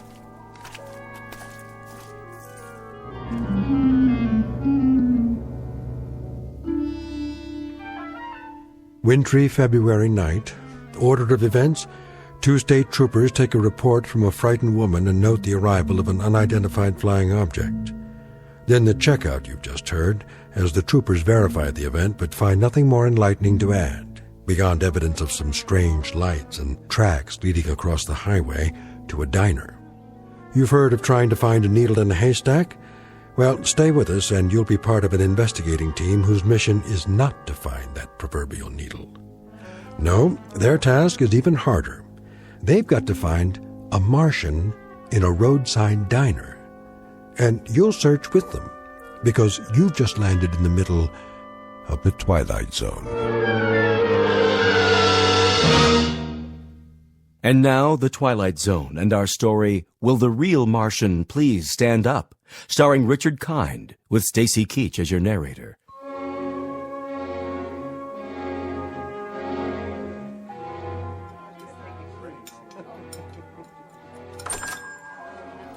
Hello, officers. Evening. Come on in. Coffee? You read our minds. 2 coffees coming up. You guys sheriffs? State troopers. Any trouble out there tonight? Whose bus is that in front? Mine, officer. What's the problem? Bridge up ahead. It's been declared impassable. Oh, no kidding. The county engineer just put out a warning. Ice flow stacked up against it. Another pound of weight, it'll be driftwood. That's gonna be tough. Really tough. All right, so it looks like you're gonna have to turn around and go back. Spend the night at the last town. No can do, boys. There was a slide up at the turnoff soon as we went through. Blocked the whole road. Looks like you're kind of marooned. Oh, no. I can't believe this. What are we gonna do? We can't just wait here. Till morning, anyway. Till morning? No, that's quite impossible. No, I've got to be in Boston at 9 a.m. Then you better start walking, mister. That bus is going to stay parked out there till they fix the bridge. Either that, or hope they drop you some snowshoes. I tell you, it's out of the question. I absolutely must be in Boston. I'll pay extra. Name your price, bus driver. No way. I'm not risking my life or the lives of any of these folks. Not to mention that bus out there. Property of the Cayuga Bus Company. Then I'll hire a cab. Where's the telephone? Right there on the wall. But don't waste your dime. Nobody'll drive out here on a night like this, with the snow and all. This is outrageous. Do you know how much money is at risk? Take it easy, mister. That goes for everybody. Better make yourselves comfortable and get some hot food in you. No problem. I can cook up any kind of grub you want. Cheeseburgers, bowl of chili, clam chowder. I even got some nice T-bones in the cold case. Anybody for steak and fries? You the owner? That's me. Haley's Diner. And I'm Haley. At least I was last time I looked. There a motel around here? Not for the next 35 miles. How about a boarding house? Anything? Nope. This is it. What are we gonna do, George? Will the bridge be open by the morning? I can't guarantee it. Afraid you'll just have to take your chances. Oh, that's just great. That's really swell. You get comfortable, eat some grub. That's precious little consolation for my meeting in Boston. Calm down. We're all in this together. Why don't you just have a seat like everyone else? Oh, this is quite a bus line you work for. They don't care much about keeping a schedule, do they? I wouldn't be too hard on them, mister. They don't control the snowfall, and the bridges, and the avalanches, and the sides of hills that decide to come down. That's pretty much out of their hands. They try, but sometimes Mother Nature, she just doesn't listen. Need I remind you they nonetheless have a responsibility to their passengers. A legally binding contract. What do you think? They're all off the bus, aren't they? Are they? Well, I don't see any little green men, do you? Ready for a refill? Not just yet. Let me ask you a question. Shoot. All these people from the bus? Well, now I guess they are. Where else would they be from? Well, that's what we were wondering. What's the trouble? We didn't say there was any trouble. Maybe not, but you fellas got that look in your eyes. What kind of look is that? Kinda on guard. Checking everybody out. I can see it in your face. So, you're tracking somebody, huh? An escaped fugitive? Nothing like that. Anything I can do to help. We'll let you know. This criminal. What'd he do anyway? Oh, nothing yet. To tell you the truth, we're not sure who we're looking for, or even if he's here. So it is a he? Come on, Perry, finish your coffee. We better get a move on. How many people got off the bus? Take a look. The gang's all here. You saw them come in? Sure did. You there, driver. Yeah, officer? You have a passenger manifest? A passenger manifest? Well, what do you think I got parked out there, a 707? Just answer the question. Mister, that's a 14-year-old bus, and business is lousy. Personally, I think my boss would run rum across the border if there was enough money in it. Me, I wouldn't do that, of course, because it's against the law. Besides, I'd get caught. But for now, we don't ask the passengers any questions. We take their fares, kiss them on the cheek, and help them on and off. We're glad to have them with or without names. You know how many you had, though? Yes, sir, that I do know. How many? 6, unless one of them fell out a window when we hit a bump. I picked up 6, and I'm supposed to deliver 6. That's what they pay me for. And you don't have any kind of list. In that case, we might have a little bit of a problem. What's that? I count 7, besides Haley and the driver. Me too. So if nobody fell out, somebody must have jumped in. Wait a minute. The young couple in the booth. Those 2 retired folks, the lady at the table with the fake fur coat. This isn't fake, honey. It costs plenty. Sorry, miss. Then there's Mr. Boston Big Shot and the old guy at the counter. 7. You're right. It's funny. I know I only had 6. Anybody in here before the bus stopped? Nope. I haven't served anybody since 11 this morning. What a day, huh? Then the bus pulls up and these folks get off. You saw that? Yep. I saw them walk in, all together. Where else would they come from? Say, is this a trick question? They did. This place was empty when we came in. Then how do you account for 7 people? Well, it sure beats me. So that means one of them didn't get off. Which one of you people wasn't on the bus? I was. We both were. What's he talking about? We all were. What kind of interrogation is this? It's not an interrogation. Then what would you call it? A police grilling? A lineup? Or are you fishing for something else? Some unspecified crimes? We're simply gathering information. Well, if we're going to be questioned, I insist on the right to consult with a lawyer. Oh, that's a good one. Ain't that a good one now? First he wants snowshoes, then a lawyer. I didn't see you on the bus. No, that's really funny, because I didn't see you either. So I guess that makes one of us a liar, don't it? All right, everybody, hold it down. Nobody's in trouble here. We just need your cooperation. This is preposterous. What difference does it make who was on the bus, who wasn't? And whether there were 6 or 7 or 120? Easy, mister. And you, proprietor, you're supposed to be serving us. So we're going to get some food, or aren't we? Is this a diner or a Gestapo headquarters? What's it all about, fellas? Go ahead, tell him. You hear something fly over here tonight? Fly? You mean a plane? Anything. Nope, I don't think so. Why? Well, there was a call into Central about 2 hours ago. Woman said she heard something fly over, and then she looked out of her window and saw it go down. Down? From where? From up there. Up there? Unidentified flying object. Well, now that's something new. Unidentified flying object, huh? Nothing come down from up there except snow, snow, and more snow. That's all I've seen for the past 14 hours. Where'd she say it came down? Close to here. A UFO? Oh, that's a good one. Something did land in Tracy's pond. How do you know that? It left a lot of broken branches before it hit. And what? We found tracks leading away from the water, or rather the ice. Tracks leading where?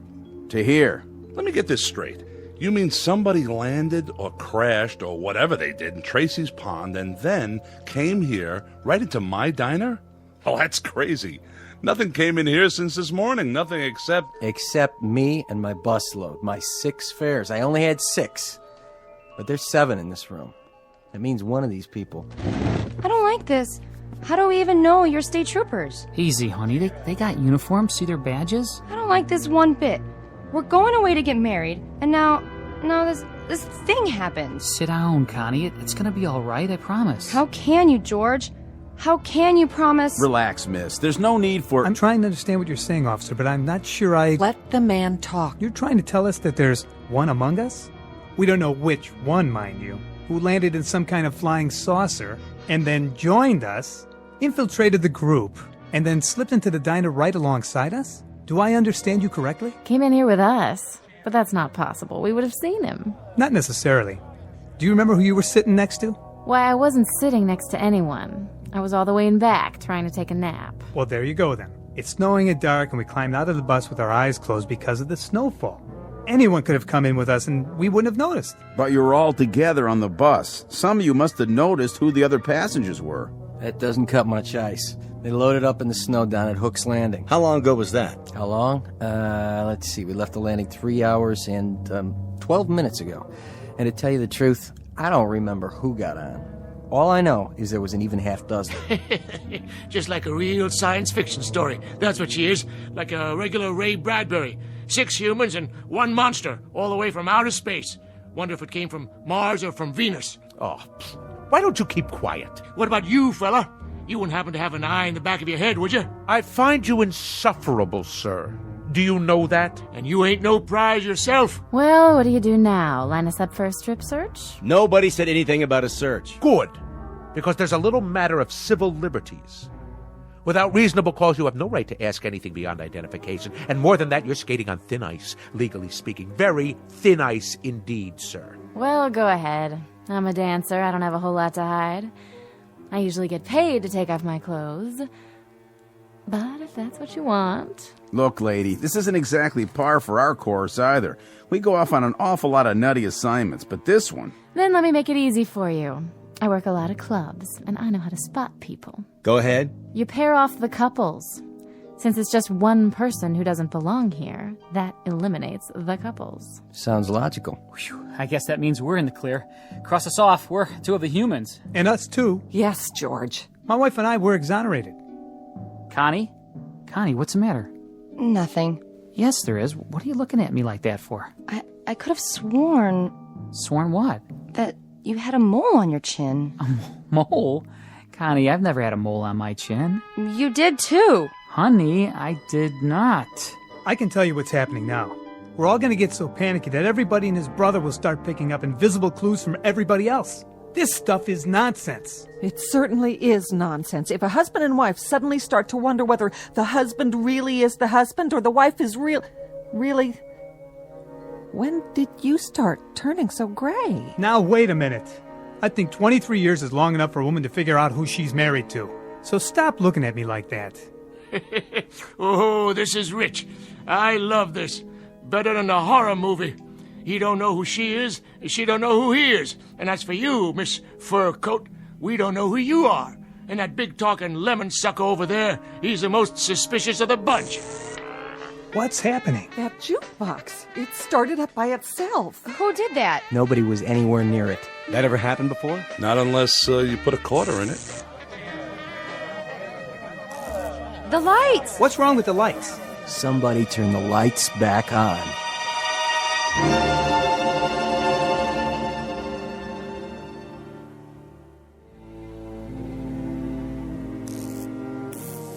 There's your lights again. Just gotta be patient is all. This happened a lot, does it? Not till now. Must have been the storm. Could have tripped a circuit breaker, I guess. Or a power outage. A line down somewhere. Only what? Why did it last a couple of seconds and then come back on? Unless... What are you thinking? Unless someone caused it to happen. Where's your circuit box? In back. You want my flashlight? Everybody stay where you are. Leave your gun in your holster, Perry. I'm going to get to the bottom of this. We'll question each one of you one at a time. Now see here. One at a time. Stay seated, everybody. You got a back door to this place? Sure do. How does it lock? Night latch and key, why? Where's the key? Right here on my belt. Go back there and lock it. It's always locked. But if that certain somebody is really from outer space, they'll just go through the wall anyway, won't they? Check them for wings. Check them all for wings. Look under their coats. Might as well start with you, Grandpa. You got identification? I left it down there by the pond in my spaceship. Who won the National League pennant last year? What is this anyway? Some practical joke? If so, well, you've prolonged it beyond the point of human endurance. Yeah, human. Just answer the question. I understand. I get it. So keep your britches on. Pittsburgh Pirates won it, officer. And then they took 4 out of 7 from the Yankees. That's right. Sharp boys, those two. Real sharp. Didn't figure a Martian would know anything about the great American pastime, did you? You got identification, miss? No, I don't. As a matter of fact, I left my wallet. I left my wallet with my suitcase. And where's that? On the bus? I didn't give her a baggage check. I would have remembered. That means it was a carry-on. Was it? No. See there? You better strip search her pronto. It was shipped on ahead. What's your name, miss? Ethel McConnell. I'm a professional dancer. With how many legs? How many you got under that coat? I'm gonna belt you, Grandpa. She was on the bus. How do you know? Yeah, she's the only one I noticed. Thank you. But who noticed him? How do we know you're the same fellow who was driving the bus? There ain't nobody who's been exonerated yet, that's for sure. Look, let's cut this farce right now. That's what we're trying to do. Well, then let each one of us show our identification and put an end to it for good and law. This whole thing is getting out of hand. Then how do you explain the extra person in here? Very simply. The driver is mistaken. 7 people got on the bus, and he thought there were only 6. Is that possible? Not a chance in the world. I counted 6 heads before we took off, like always. There were 6 passengers. And what's your name? Olmsted. That's O-L-M.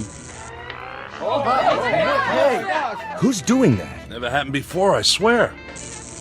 Oh, I can't stand this. Connie, please, sit down. I mean it. I can't. Getting upset isn't going to help matters. What if it were invisible? Sit down, please. What if there were something in here from that pond? Oh, Connie. What if there were, but we couldn't see it? I said, sit down. Hey, I'll see to her, officer. Honey, calm down.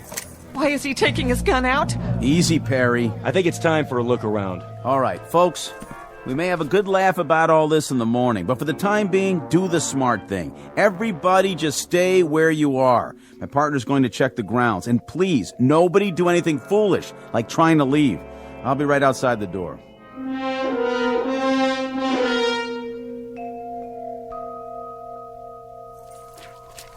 Perry? Here's your flashlight. Back door's locked up tight like he said, and there's no tracks back there. Whatever it was, it came in the front door, just like everybody else. This isn't gonna work. What do you mean? We can't hold them here. We're not holding them. They can't go anywhere in this weather. Meanwhile, we're going to find out what happened. What if nothing happened? What if they're telling the truth? Look, add it up. 6 + 1 is 7. Is that nothing? Somebody could have remembered wrong. What about the tracks? You can't even see them anymore. But we did see them. We both did. Isn't that right? That's right. The question is, what should we do about it? We could have a group of innocent people in there. Well, if we do, we'll find that out too. Hey, give me your flashlight again. What's the matter? What's that?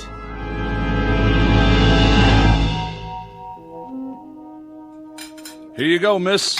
1 New York steak. Medium rare, just like you ordered. How much do I owe you? Put it on my bill, Haley. Sure, you say so. No strings? No strings. With your bag stuck on another bus somewhere, back around Binghamton is my guess, it's the least I could do. You're a nice guy, Olmsted. Next time you're in the city, stop by the club. Drinks on the house. Baby, you got yourself a deal. Hey, Haley? Yeah. Where are the troopers? Still outside, I guess. Snow seems to be letting up. Say, you didn't pull that gag, did you? The business about the lights and the jukebox starting up. Not me. I'm strictly short orders and pay my taxes to Uncle Sam. I don't know anything about science fiction. A jukebox is a jukebox. And if the blame thing feels like starting up on its own, you'd better go call an electrician. Don't have to do that. Just take me to your leader.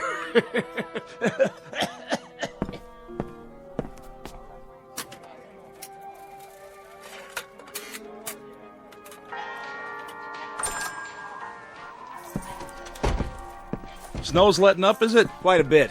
You can see the bridge now. And? Well, she seems to be holding up pretty well. I know that bridge. And what's more, I don't trust it. Well, then thank goodness it's not your judgment we have to concern ourselves with. Because if that bridge gets a clean bill of health, you're going to drive the bus across it. Mister, you may be a hotshot in Boston, Mass., but when it comes to bridges and buses, I got seniority. And I tell you, that bridge is so old that... There it goes again. Almost like a strobe light. They keep going on and off like somebody's throwing a switch. We're losing power. I'd say it's the whole area. Or it could just be right here. This is getting weird. Just plain weird. I wish whoever it was would play his cards right now and get it over with. Why don't they do something? What's the point of us all staying cooped up here and... Connie, sit down. I will not sit down. Take your hand off me, George. Oh, my. The young lady suffers from claustrophobia, I suppose. Isn't that just dandy for the rest of us? She's right. If this is some sort of a game, let him come out in the open like a man. That's right. It's because he's afraid. The human race is too tough for him. Is that it? Well, I'll take him on. Even at my age. The point is, we're all kids in a closet here. What does that mean? We're all just as much in the dark. Nobody understands what's going on. But it happens to be a fact that if it was some kind of saucer that landed in the pond, and if he did come in here, I think it would be a real healthy idea if we pinpointed that particular somebody and kept him from leaving. That makes sense. I think that girl might have the right idea. Maybe whoever it is invisible. Maybe he's just playing around, cat and mouse. Oh, please. That's utter nonsense. It's as good an explanation as any I've heard. But what if the thing doesn't show itself? Do we just sit around here holding our breaths? We may not have to. You mean you figured out who it is? Not exactly, but we found something in the snow outside that may be a clue. Really? And what is it? An alien spacesuit? No, just this. What is it? They look like scales of some sort. Oh, please, for the love of God. Look, it could just as easily be guitar picks dropped by some itinerant teenager. That's what I thought at first. But it turns out there are a lot of them outside, scattered in the snow. Mostly under the snow by now. They sparkle when they catch the light, like fish scales. Trail leads across the highway, from the pond, straight to here. So this is the first hard evidence we have. I'm sorry to tell you this, but I'm afraid it's true.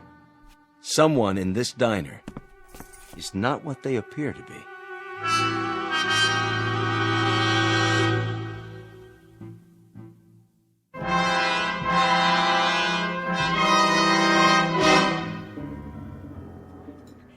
By golly, I knew it. It's the creature from the Black Lagoon. Flew down here from some water world, and now he shed his skin like a snake. Better look under everybody's coat, boys. Pretty soon he'll be swallowing folks whole. What about you? I don't see you eating any food. I had me some fries and a Coke. Can't eat meat. Too greasy. Hey, my food's not greasy. Of course, it is ground up cow. Now, if you ask me... Nobody asked you, and nobody will. Why don't you leave the old man alone? And who invited you to speak your piece? Oh, I didn't realize we were waiting for invitations. I've seen your type, fella. You got a thing about bossing everyone around. Those scale things, they couldn't be from Mars. No water up there. Has to be Venus. Now, Martians, they hide in the sand till something comes by and zap, get 'em with their tongues, like one of them lizards out in the desert. Or is it the other way round? Look, it's bad enough having to sit here without listening to all this petty arguing. I told you it would come to this, and I was right. Come off that high horse of yours. Everybody sit down, now. We're not playing around here.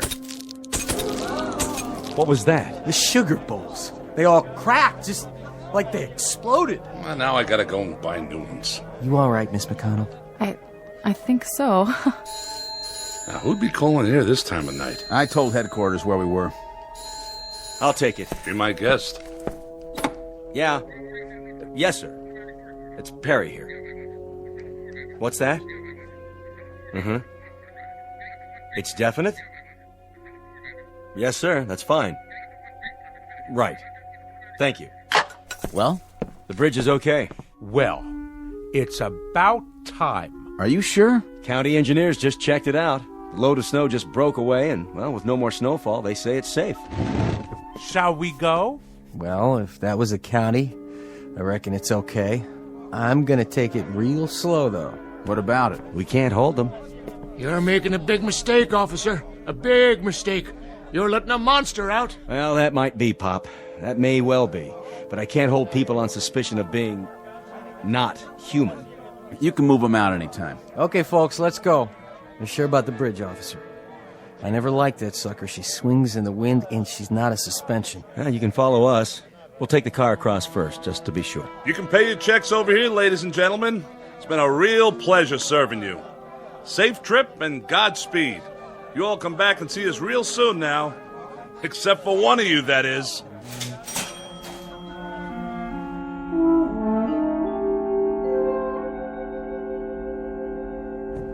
Yeah, that's it then. Just like that. What was it all for, anyway? Just part of the job, to protect and to serve. I sure hope they're going to make it safe and sound. I feel like we should follow them. Well, as soon as they cross the county line, they're out of our jurisdiction. All we could do now is lead them across the bridge and hope for the best. Whatever happens after that, it's out of our hands. Yeah. But I still got that feeling, you know? What feeling? Like I'm waiting for the other shoe to drop.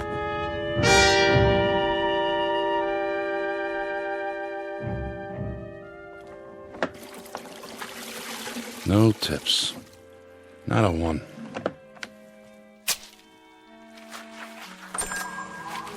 We're closed. I said we're all closed up. Didn't you see the sign? Coffee, please. Black. All right, one coffee. But that's it. Kitchen's shut down. Did you burn yourself? No. I'm all right. But what I mean is, didn't you get on the bus? I saw you with my own eyes. Oh, I did indeed. Yes, I went on the bus. And you know something? The bridge wasn't safe. It collapsed halfway across. State trooper's car, the bus, kerplunk, right in the water. It's a terrible scene. In fact, nobody got out except me. Except you? Except me.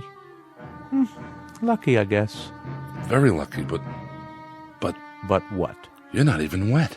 Wet? What's wet? What do you mean, what's wet? You landed in the river, but your clothes are all dry. An illusion is all. Just an illusion. Like that thing playing.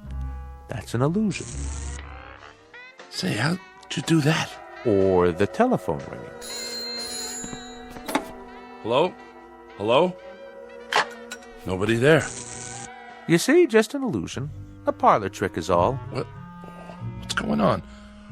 What are you, some kind of magician? Me? Hardly. See? Nothing up my sleeves. I'll take my gloves off so you can be quite sure. Do you have a match by any chance? Your hands, you've got scales all over your skin. Well, what do you know? Before you faint dead away, I might as well tell you.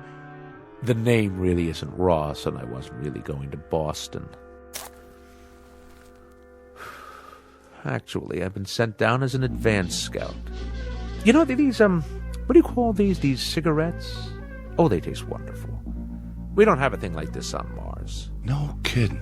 That, incidentally, is where I'm from. We're beginning to colonize, and my friends, who will be arriving shortly, I think they're going to like it here. It's a lovely area, so homey, so off the beaten track. Just the place to start a colony. Don't you agree, Mr. Haley? I don't mind. I have a little waiting to do myself. You see, Mr. Ross... excuse me.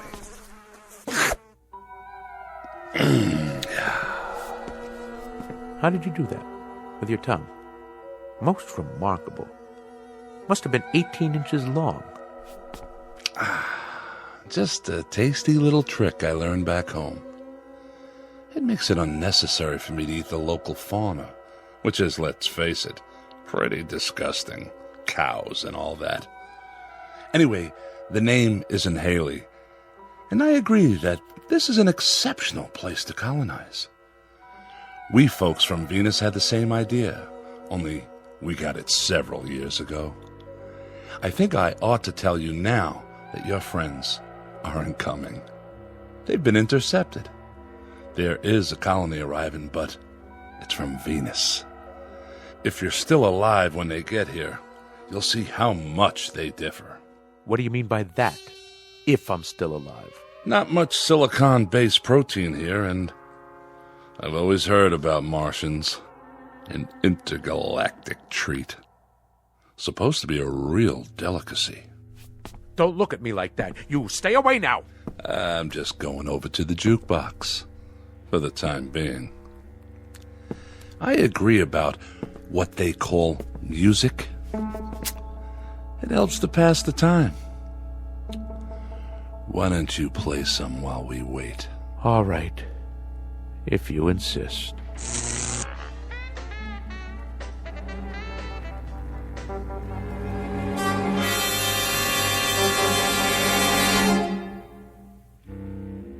incident on a small outpost of civilization, to be believed or disbelieved, depending on your frame of reference, your imagination, and whether or not you're from Mars, Venus, or Missouri.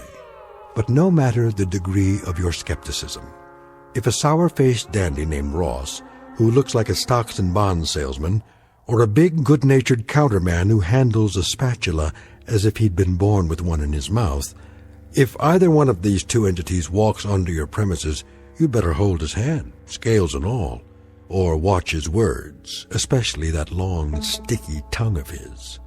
Because the gentleman in question just might try to colonize you, or at least take you with them on a one-way trip into the Twilight Zone. More from the Twilight Zone after this.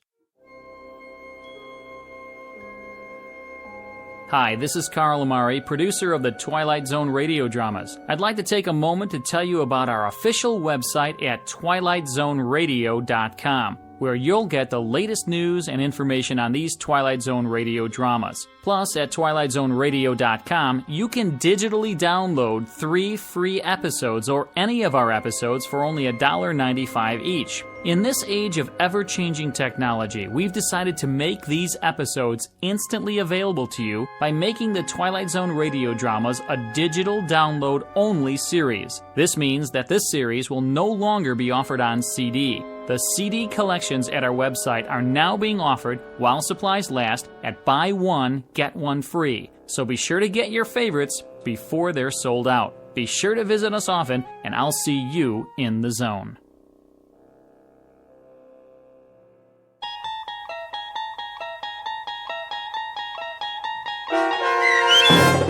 Will the Real Martian Please Stand Up, starring Richard Kind, with Stacy Keach as your narrator, was adapted for radio by Chaz Holloway and Dennis Etchison, and based on a script by Rod Serling. Heard in the cast were Mike Starr, David Darlow, Brooke Sanford, Doug James, Jeff Lupetin, Kurt Nabig, Meg Thalkin, Lynn Foley, Carl Amari, Sarah Marks, and Roger Wolski. To learn more about the Twilight Zone radio dramas and to obtain audio cassettes and CDs of these programs, visit our website at twilightzoneradio.com. The producers of The Twilight Zone wish to thank CBS Enterprises, Carol Serling, Dennis Etchison, Dick Brescia Associates, Claire Simon Casting, Terry Jennings, XM Satellite Radio, Sirius Satellite Radio, our sponsors and our radio affiliates for helping make this series possible. This copyrighted radio series is produced and directed by Carl Amari and Roger Wolski for Falcon Picture Group. Doug James speaking.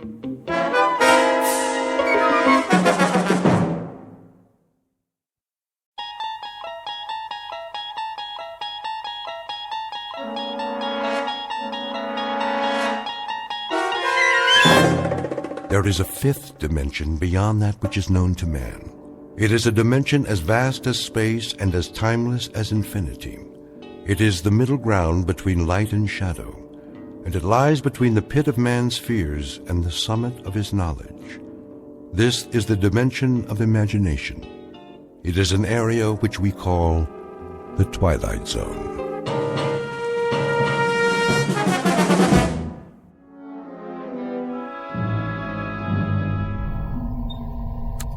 T-minus 1 minute. Count off. Pearson? Here, sir. Corey? Corey here, sir. Hudak? All strapped in, ready to go. Foster? Ready as I'll ever be, Captain. Nolan? Let's light the fuse and go. I second that motion, Captain. Take it easy, Pearson. This isn't a bottle rocket. We're gonna fly higher than anybody's ever flown before. Everyone clear on that? Clear, Captain. Loud and clear. Fire it up. Come on, I got a hot date. Let's get this show on the road. Something tells me we're gonna go on a long, long trip. Just do it. The suspense is killing me. Arrow 1. Come in, Arrow 1. This is Arrow 1. That you, Brant? Affirmative, Captain Donlin. We read you loud and clear. Well, do we have a go? Weather's holding. Time for a system check. We already did that. Give it to us one more time. On your mark. Fuel supply. Fuel check. Computer presets. Computer check. Air supply and life support. Life support, check. Flight plan trajectory. Flight plan, check. Autopilot. Autopilot, check. System coordinates. All systems, check. Looking good, Captain. You've got to go. Crew, stand by. Hey, I changed my mind. I think my mother's calling me. I gotta go to the bathroom. Fire rockets. We have ignition. Cleared for takeoff, Arrow 1. Prepare for countdown. Ready for countdown. T-minus 15. Minus 14. Lock those seatbelts, boys. Hey, I forgot to bring my lunch. Where's my lucky rabbit's foot? Do they have TV in space? We're gonna miss a World Series. Minus 10. Take a deep breath, everybody. Minus 9. You want we should hyperventilate? Minus 8. Captain, I need a drink. Minus 7. No more chatter. Minus 6. Anybody bring a magazine? Minus 5. I gotta finish my crossword puzzle. Minus 4. Don't I get a last cigarette? Minus 3. Wait, I forgot to lock the door. Minus 2. Cut it, I said.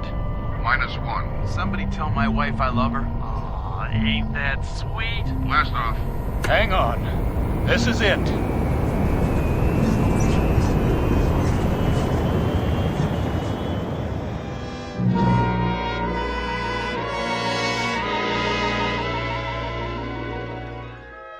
Her name is the Arrow 1. She represents 4.5 years of planning, preparation, and training, and 1,000 years of mathematics and the projected dreams and hopes of not only a nation, but a world. You might say that all of human history has led to this point, with man poised to take one giant step off terra firma and into the void, the unknown that lies beyond the safety of the nest. Because she is the first manned craft aimed into deep space, beyond the moon to other worlds that until now have been the exclusive province of science fiction writers and those given to imagination without bounds. For her hand-picked crew, this has been the ultimate countdown, the last few seconds before humanity takes its best shot and fires a tall silver arrow into the air. But you know the saying about the best laid plans of mice and men.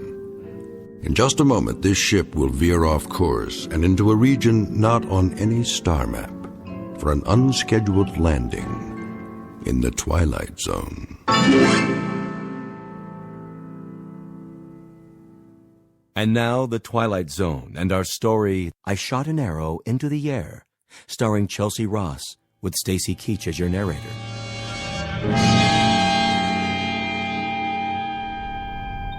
All right, roll call. Sound off. Nolan here. Pearson, anybody got an Alka-Seltzer? Foster, make it a bromo. Corey here.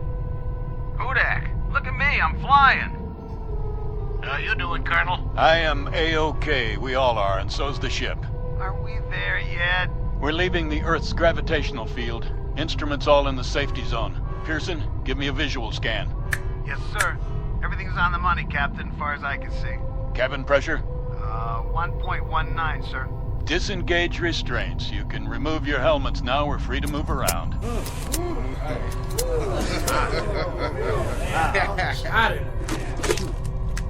I feel more like I do now than I did when I got here. Nolan, switch on the view screen. There she is, Captain. Wow. Will you look at that?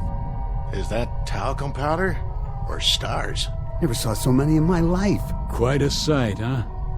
We're almost clear of the Earth's atmosphere. Where is the Earth, anyway? It's down there. Hey, question. Which way is up and which way is down? Watch the lower edge of the screen. It should come up any time now as our trajectory shifts.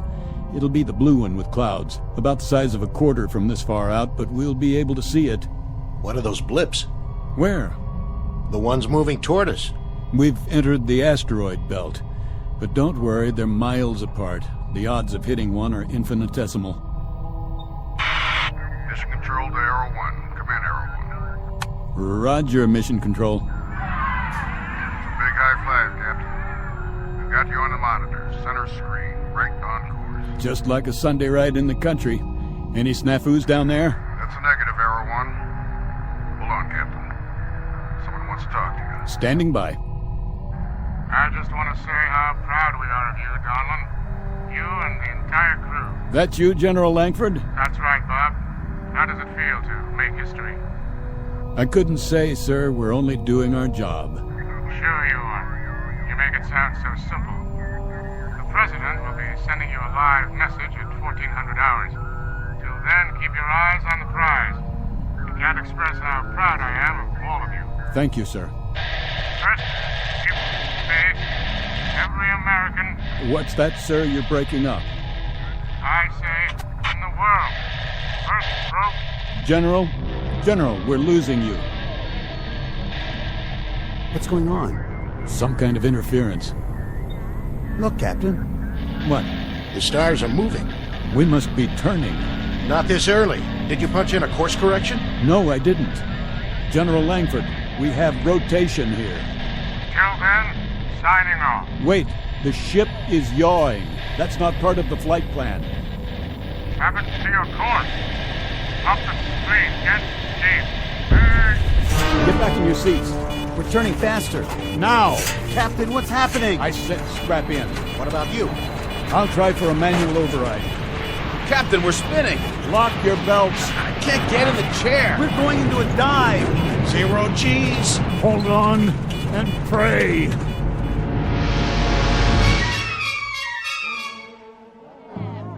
Vector 19. Triangulate with Sydney, Australia, and South Africa. We have no signal. We've lost it. Well, what do you mean we've lost it? See for yourself, General.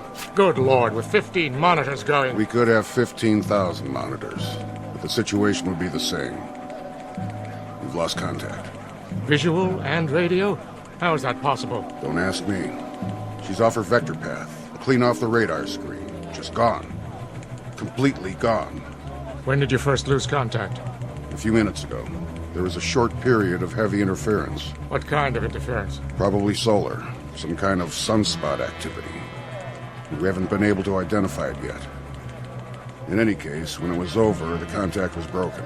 Couldn't a change in their course account for that? The course was preset. The captain wouldn't change it without notifying us.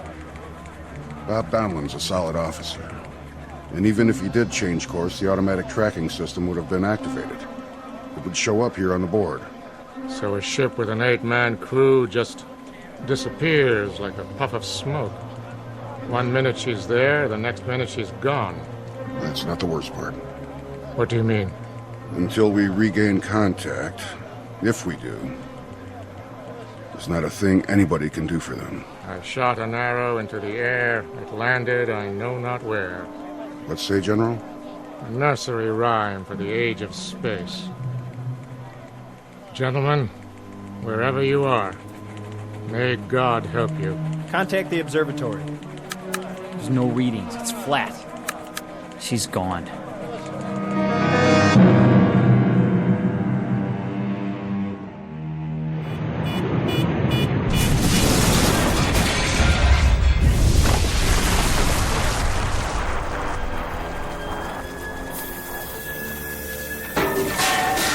Captain Donlan? Go on, get out of here. I can't find my helmet. Forget your helmet. Go. My God, look at Grimes. Anderson. And Nolan. And Foster. Help me. It's Hudak. He's still alive. Here, take his legs. Now lift his head. What are you doing, Captain? Gotta drag the bodies out. But the fuel tanks are gonna blow. Hold on, we'll give you a hand. Somebody, please. Get him out, I said. That's an order.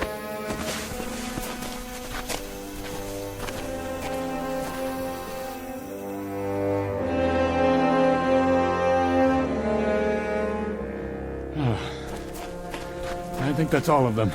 That's all of them, Captain. All right. Now, check the forward hold. The fire's spreading.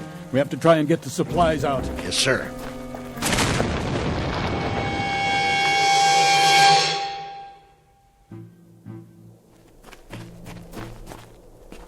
The others are all dead, sir. Except Hudak. How bad? He's still conscious. He keeps drifting in and out. We should have gotten the supplies out. We did the best we could. We should have done that first. We knew the ship might go up. So now, instead of food and water, we've got 4 dead men and another one dying. We didn't know they were dead, Corey. Well, knock it off, Pearson. Maybe when your tongue starts swelling up, you'll realize where we are. We're on a rock here. We blew it. We wasted all that time playing Undertaker instead of going in there and getting supplies. Let's cover them up. Pull something over their faces. Why bother? What's the point? You heard me. We'll take 15 or 20 minutes, and then we'll bury them. Yes, sir. First entry, log, Arrow 1, Captain R.G. Donlin commanding. The first leg of the flight went off without incident. Now we have crash-landed on what appears to be an uncharted asteroid. Cause of malfunction and ultimate crash, unknown. We lost our course, the electrical system went out, and there was an explosion. That's all any of us can remember. Any of us, being Flight Officers Corey and Pearson, and Navigator Hudak, who has been seriously hurt, and myself. The rest of the crew are dead. There's very little left of the ship. The radio is gone, the bulk of the supplies were destroyed in the crash, and as of this moment, there is little certainty that we have been tracked and our whereabouts known. Begging the captain's pardon. What do you think you're doing? This is no time to write your memoirs. Stand down. Listen to me, Corey. We're in bad shape, but we're still a crew. As long as we're a crew, there'll be discipline and there'll be protocol. And until I'm lying in a hole like the rest of those poor devils, we'll operate from the book. Got it? I got it. Now give me the recorder. Go over there by the rock and sit down. Continuing this log entry. Commander Donlin, it's hot, see? It's very hot. Thank you for the information, Corey. And that makes it hard to think. So if you're going to expend all that energy, use it to figure a way out of here. A way to get back home. A way to let them know where we are. Corey, you stay out of this. You heard him. Go over there and sit down.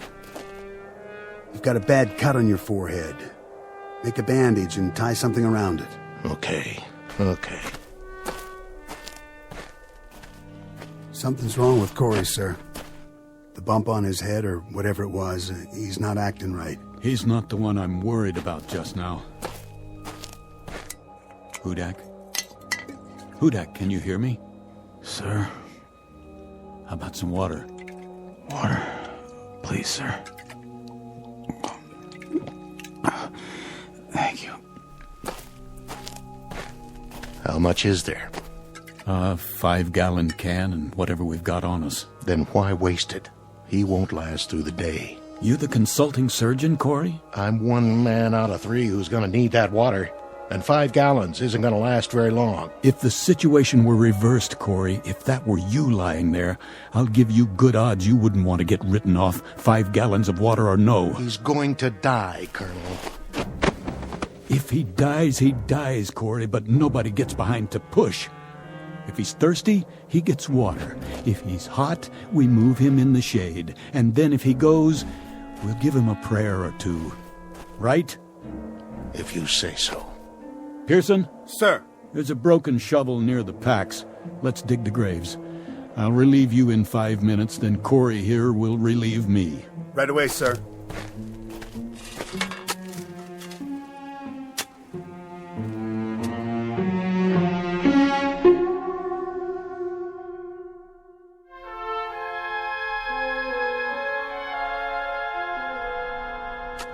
Captain? Yes, Pearson? That's odd. What is? The sun. Don't you think that's odd? The size of it, I mean?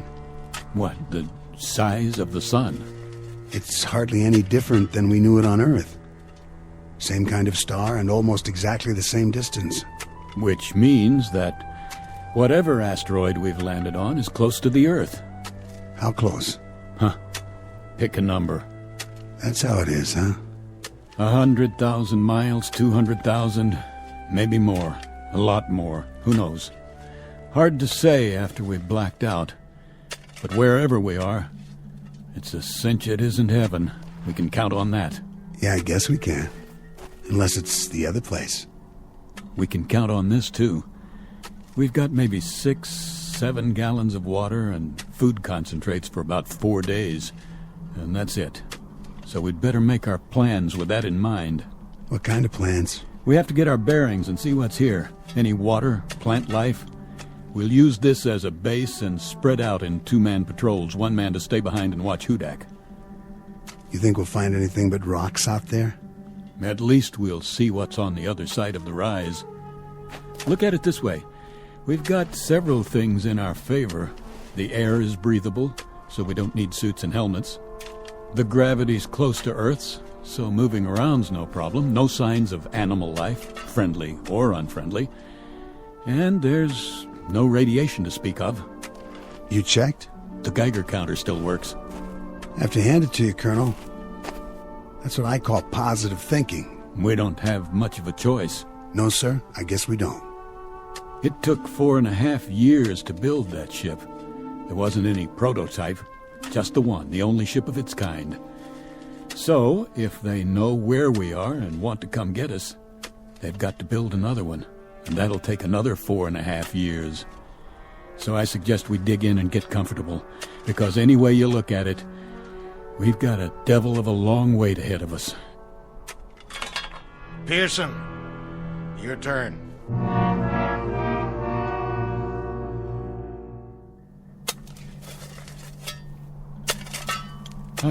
How's it going, Pearson? That's the last grave, sir. 4 of them. Good job. How is he? The same as when you left. Breathing pretty shallow, though. Maybe the air here, well, maybe it doesn't have as much oxygen in it. It has enough. We're doing all right. You two see anything out there? Nothing we can't see from here. Yeah, we saw something. Sand and more sand. Rocks. And those scrubby hills over there. But not a single drop of water. This isn't an asteroid, it's an 8-ball. And hot, Pearson. Hot like nothing you've ever felt before. It'll be cooler at night, sir. I'll head south towards the mountains and take a look in that direction. If there is a night here. There has to be. The sun's moved down to the horizon. That you, Captain? Right here. What are you doing? Giving him his ration of water. Oh, no. Not this time. Corey, take your hand off my canteen. That's an order. Not this time, Colonel. What are you talking about? I want an even shake. I want a chance. You're alive, aren't you? That's a better shake than the men in those graves got. For now. But I want to stay alive. So don't give him any of my water. Your water? That's right. It's ours now. Stand down, Corey. You heard him. How are you doing, Hudak? Hot. So hot. Yeah. Here, take a sip of this. Let go of that. Get off me. I said leave it. Don't you ever raise your hand to me. I'm still the commanding officer here. Do you understand? Captain Donlan? What is it, Pearson? See for yourself, sir. I think he stopped breathing. You'll be pleased to hear, Corey, that he won't be drinking any more of your water. Pearson, get something to cover his face. Yes, sir. You died a long way from home, boy. A long, long way. Rest in peace. Wait till dark, and then we'll make some treks over the hills and down to the flats in all 4 directions. We better get to know it, because this is our home now, gentlemen. Such as it is. Corey, what are you doing? What does it look like? I'm taking his canteen off his belt. He can't use it. For the record, Corey, there's just 3 of us now. And the big problem is going to be staying alive. You hear me? The 3 of us. I'll carry the extra canteen. Something's wrong with you, Corey. I was gonna share it. Sure you were. Something's very wrong with you. Something happened to you when you hit your head in the crash. Okay, so you're not responsible for your actions anymore, but if I catch you filching just once, Corey. Let it go. This dirty little grave robbing. I said forget it. Yes, sir. Now, let's all find a place in the shade and sit tight. For how long? Till the sun goes down.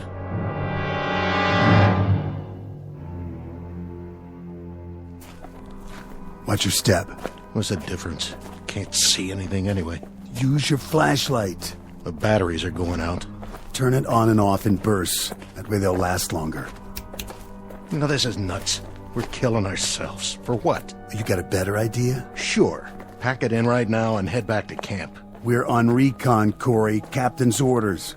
Well, I gotta stop for a minute. Hey. Take it easy with that canteen. I'm thirsty. Well, so am I. Now listen to me. We'll need every drop of that water come morning. Right now we've got two choices. Either curl up and die out here, or keep moving. What's the point? We can't see where we're going. The mountains are getting closer. They don't even look real. There should be stars, lots of them, and a moon. Doesn't this place have a moon? It's the atmosphere. Some sort of cloud cover after the sun goes down. Where are you going? I'll peel off and head for the mountains. We'll rendezvous at base camp in 2 hours. Yeah, what am I supposed to do? Check out the flatlands straight ahead. Think you can do that? Yeah, but if we split up... What? Well, we might not find our way back. Are you telling me you can't walk a straight line, Corey? There's the rise directly behind us. If you get turned around, look for a light, okay? The captain will keep the fire going. Yeah, right. Listen, soldier.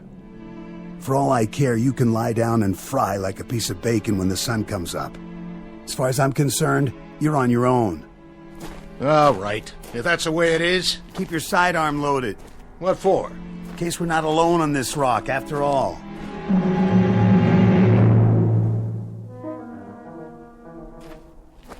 Corey? Are you following me? Corey? If you're out there, something's very, very wrong with you.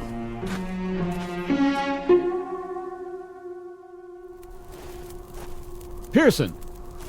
Corey? Who's there? Identify yourself. What the...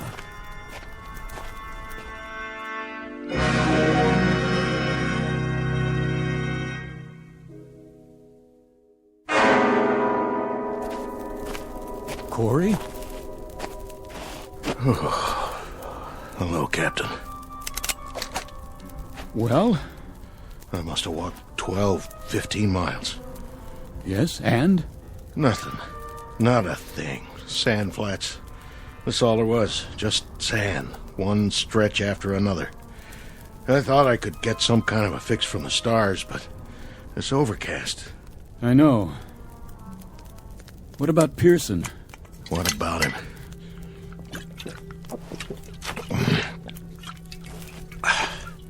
You haven't seen him? Not for hours. You didn't pass him coming back? He went south to the mountains, and I went west toward nothing. What time is it? Oh, 3 o'clock in the morning, or it would be on Earth. You kept the fire going. This is what's left of the flight chairs. There are some plastic panels scattered around. When that's gone, the only thing left to burn will be our suits. Fine with me. Not like we're going anywhere.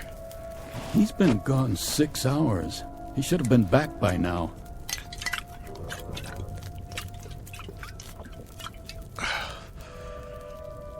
Corey? Yeah? You're sure you didn't see him or hear him? I already told you, Captain. We went in different directions. Was it hot out there, Corey? You know it. The sand doesn't cool off much at night. And that made you thirsty, didn't it? All the time. I guess I'm getting used to it. Obviously. Very used to it. So used to it, Corey, that you didn't even need any of your water. I drank some. Hardly any. This canteen is almost full. You were out all those hours and you didn't touch more than a drop, is that right? That's pretty remarkable. Downright amazing, in fact. So put me in for a medal. Buddy, what I'm going to give you can't get pinned on a uniform. Hey, what are you talking about? I want to know why you started out 6 hours ago with half a canteen and then came back with it 3/4 full. Hey, let me go. Come on, Corey, talk. I want to know where you left Pearson and what you did with him. Now. All right, all right. It was like this. I found him, face down. He must have fallen and hit his head on a rock. That's all I know. He was dead when I got there. And where did this happen? At the foothills. You followed him there? I went looking for him. Sand was too deep, heading west. I had to change directions. It's your story you'd better change. Captain, I swear I didn't touch him. He was dead already. I saw his canteen, and I poured his water into mine. I knew you wouldn't believe me. That's why I told you I hadn't seen him. What's that for? On your feet. We're going to bring him back. No, you're nuts. It's 7 or 8 miles from here. I can't make it again. I'm dead, Captain. Correction. You're almost dead, but you're not quite yet. Let's go, Corey. I want a conducted tour all the way to Pearson's body. I want to see for myself. Let's move out. I don't see him. No, neither do I. But I'm sure this is the place. I'm sure this is where he was. But he's not here now, is he? Just these marks in the sand. Captain, look. He must have crawled away. I thought you said he was dead. I was wrong. I must have been wrong. But you were so sure he was dead. You were so positive, Corey. I was. Did you do anything for him? Anything at all? Did you check his pulse, his respiration? Did you do anything to help him? I checked, I swear. Or did you just steal his water and then make a beeline back as fast as you could? You must have been hit hard in the head, pal, real hard. It knocked more out than your senses. It turned you into an animal. Captain, please. I thought he was dead. I really did. And I was so thirsty. My tongue was swelling up. I swear on everything holy, my tongue was swelling up, and I... Pearson! Pearson! It's Captain Donlin. Pearson, answer me! You can still see the tracks. It looks like he went that way. Pearson, I'm here. You're going to be all right, Pearson. I'm coming. Don't worry, Captain. I'm coming too.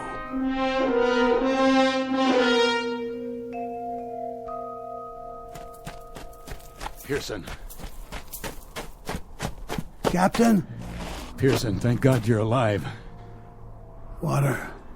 I lost my canteen. Yeah, here. Take some of mine. Can't sit up. I'll lift you. Thanks, Captain. And not too fast. You're all right, boy. We'll take you back now. I don't know if I can walk. I'll carry you myself if I have to, but you're going to be all right. Captain. What, Pearson? What are you trying to say? I saw. What? What did you see? Where? Up there. Over the hill. Did you climb the hill? Is that it? I went. And what, Pearson? What did you see? Captain, I saw.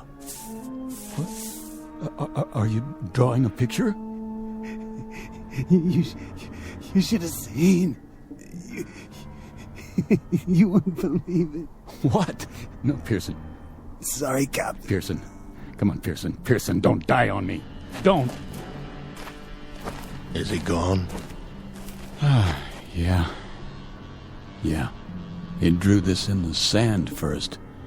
It's some kind of sign or symbol. What is it?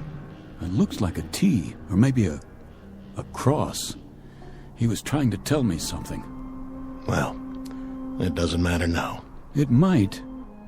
What do you suppose he... Captain? Corey? Put the gun down. Captain, 2 men can live maybe 5 more days. 1 man can live 10. You forgive me, Captain, but... You killed Pearson, didn't you? In cold blood. Maybe I did. What of it? Are you gonna court-martial me? Corey, you're demented. You're a madman. You already killed once. Don't make this any...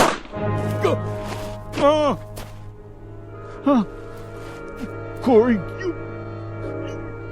you murderer. Sorry, Captain. Real sorry. But in a situation like this, there's no choice. No alternatives. It's not your fault. It just had to be. You can see that, can't you?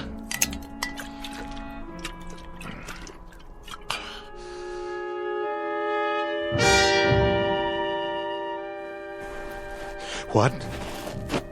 Morning. That blasted sun already. Gotta get a move on. Goodbye, Captain Donlin. Pearson. Now, what were you trying to say, Pearson? Lines in the sand. Something over the hill. Is that it? I guess you got me thinking. I'll just have to check that one out one time.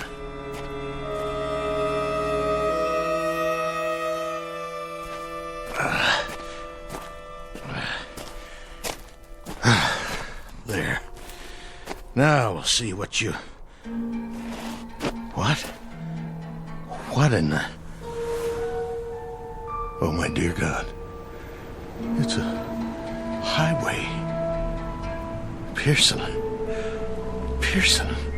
Now I know what you drew in the sand. It was a telephone pole. You were trying to draw telephone poles. And there's a sign. Reno, 97 miles. Captain Donlin, Pearson, all of them dead.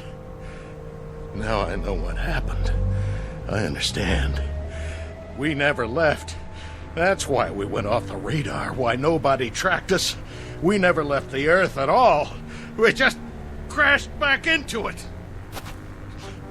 Donlin, Pearson, I'm sorry. Oh, please forgive me. I'm sorry.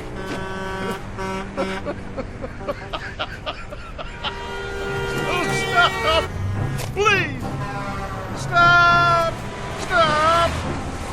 Somebody! Anybody! Please! Stop!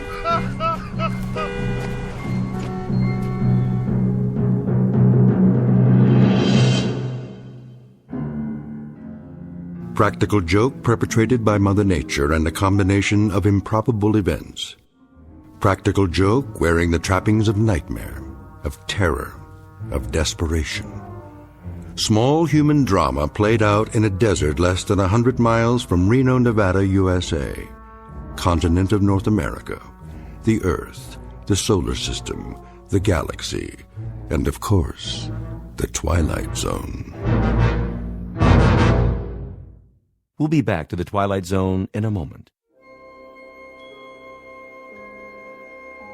Hi, this is Carl Amari, producer of the Twilight Zone radio dramas. I'd like to take a moment to tell you about our official website at twilightzoneradio.com, where you'll get the latest news and information on these Twilight Zone radio dramas. Plus, at twilightzoneradio.com, you can digitally download 3 free episodes or any of our episodes for only $1.95 each. In this age of ever-changing technology, we've decided to make these episodes instantly available to you by making the Twilight Zone radio dramas a digital download-only series. This means that this series will no longer be offered on CD. The CD collections at our website are now being offered, while supplies last, at buy one, get one free. So be sure to get your favorites before they're sold out. Be sure to visit us often, and I'll see you in the zone.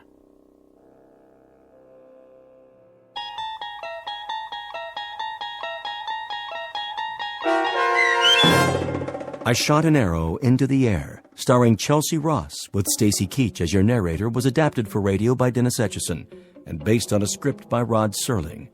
Heard in the cast were Norm Woodell, Roderick Peoples, Jeff Lupetin, David Darlow, Rich Komanek, Turk Muller, Lawrence Nepodal, Carl Amari, Roger Wolski, and Vince Amari. To learn more about the Twilight Zone radio dramas and to obtain audio cassettes and CDs of these programs, visit our website at twilightzoneradio.com. The producers of The Twilight Zone wish to thank CBS Enterprises, Carol Serling, Dennis Etchison, Dick Brescia Associates, Claire Simon Casting, Terry Jennings, XM Satellite Radio, Sirius Satellite Radio, our sponsors, and our radio affiliates for helping make this series possible. This copyrighted radio series is produced and directed by Carl Amari and Roger Wolski for Falcon Picture Group. Doug James speaking.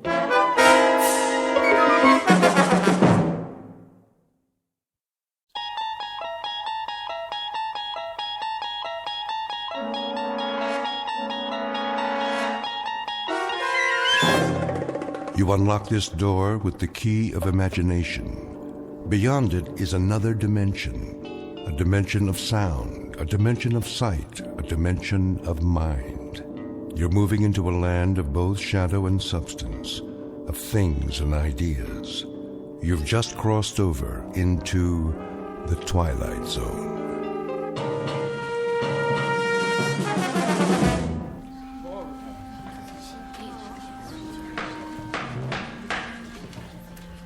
That will conclude the closing argument. Unless either side has a rebuttal. Defense counsel? Wish I had something more, some new evidence. Don't worry about it, Mr. Christopher. You did all you could. Counsel for the defense? No, Your Honor. The defense rests. How about the prosecution? Nothing more, Your Honor. Very well, then. The jury will now retire for deliberations. Bailiff? This way, please. Court will reconvene for the verdict. Until then, we'll stand in recess.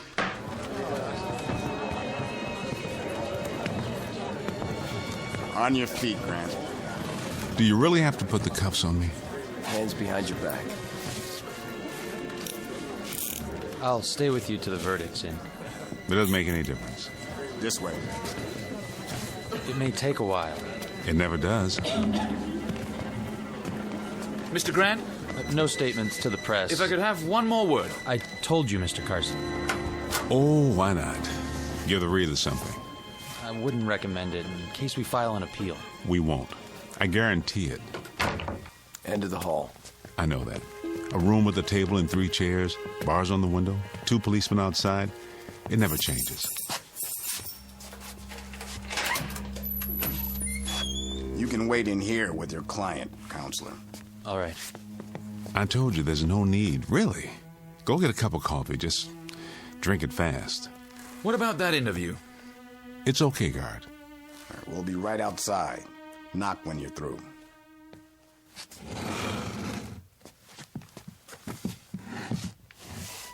How do you do it, Mr. Grant? Do what? You don't seem worried about the jury. Still believe this isn't happening? Oh, it's happening, all right. That's the problem. I can't stop it from happening. Then you do fear capital punishment. As much as anyone else. But you, all of you, are the ones who should worry. Because if I go, you go too. That's the part I don't understand. I'll go on with my life. We all will. But if the judgment is against you... Where do I know you from? Pardon? Help me out here. Was it grade school? My first job? We met when the trial started. No, before that. Your face. Oh, well. There's much time left. You never can tell. The longer the jury stays out, the better your chances. That's usually the way it works. Not today. If I could ask you something else. Sorry. Time's up. Let's go. Yeah, jury's ready. I know. So long, Mr. Carson. See you in my dreams.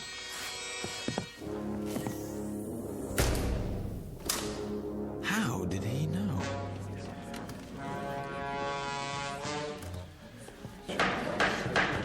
Sit up straight. Here they come. Ladies and gentlemen of the jury, have you reached a verdict? We have, Your Honor. And what is that verdict? We find the defendant, Adam Grant, guilty of murder in the first degree.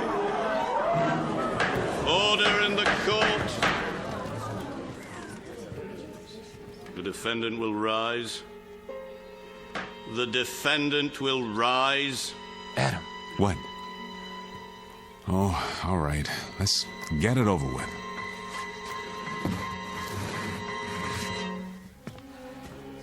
Adam Grant, you have been tried by a jury of your peers and found guilty. Do you have anything you wish to say before sentence is passed? Very well. It is the sentence of this court that for the brutal and despicable crime of murder in the first degree, you shall be put to death by means of electrocution. No, not again. You can't make me die again. Restrain the prisoner. Put the leg irons on it. I'll put them down. You can't make me die again. Oh, God, please, please, please. Take him away. Tell them, Mr. District Attorney, that this isn't real. Make them understand that they're only a dream I'm having. You fools! If you kill me, you'll die too. Mr. Carson, you believe me? Make him believe. Tell the district attorney he prosecuted himself and everybody in this building and everybody in the world. Tell him, Mr. Carson, before it's too late. Tell him. Tell him.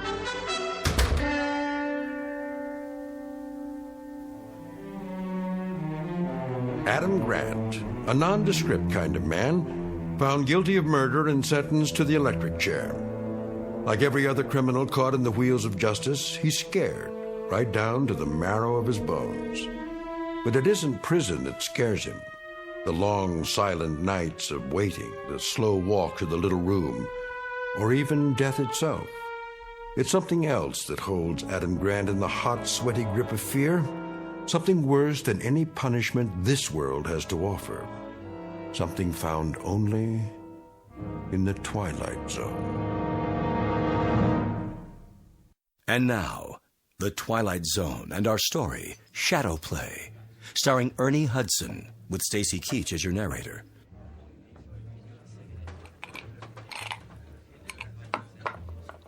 Ready for another one, Mr. Carson? Maybe just a pinch, my good man. Rocks, was it? Yeah. No, wait. Something different. Let's try gin this time. What's a gin drink? Tom Collins? Right. I like the sound of that. I wonder who Mr. Tom Collins was to have a drink named after him. Beats me. What's in a name? Like Adam Grant. Who is he, really? That guy they arrested? Tried and convicted post-haste. Quite a mysterious fella. Yeah. Well, not from around here.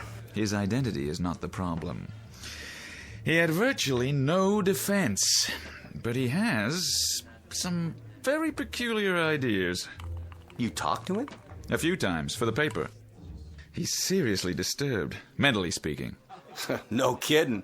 Has some crazy notion that this is all a dream, that it's happened before. Huh? And that it'll happen again. I'd say he's certifiably insane. Well, that won't save him from the chair. No, but maybe it should. Yeah, sure. I'll just go knock over the bank and tell him I'm some kind of a nut. Well, that ought to do it. But what if he is? If he was incompetent to stand trial? His lawyer should have thought of that. Some kid from the public defender's office. His first case. Well, you pull something like that, you pay the price. You know what I mean? Hey, how's the Tom Collins? Out of this world, if I do say so. You should meet his friend, Johnny Walker. An excellent idea. Top draw. He really got to you, didn't he? To whom do you refer? The creep. Ah, well. I am but a lowly newspaper man. It's all quite beyond my control, I suppose. Hey, take my advice. Forget it. Hey, ever meet my other friend? What's his name? Well, they call him Jack Daniels.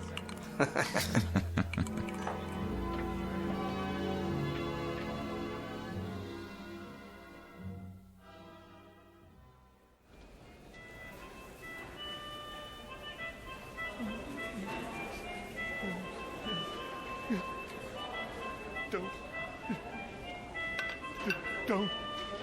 37. 38. 39. Please, Mother, don't let them. Hey, knock it off. I'm exercising. Coley, lay off that thing, will you? Yeah, people are trying to sleep. Sorry, fellas. I didn't know I was bothering anybody. That's better. It's all right, Coley. It's my fault. I got you out of a bad movie I saw once about death row, just like everything else in this corny dream. Grant, let me give you some advice. What's that, Jiggs? Stop thinking about it. Don't! Why do they want to hurt me? You think about it, You crack up, like Phillips there. Listen to him. Mother, they're gonna fry me. I never did anything. Phillips! Shut your face! See there? A month ago he was a human being. Now what is he? An animal. Why? Because he couldn't stop thinking about it. I know. It's just different with me. Different how? I can't stop. That's all I can do. Think. You mean you're looking forward to it? You want to die? No. Well, then it ain't different with you. Don't kid yourself.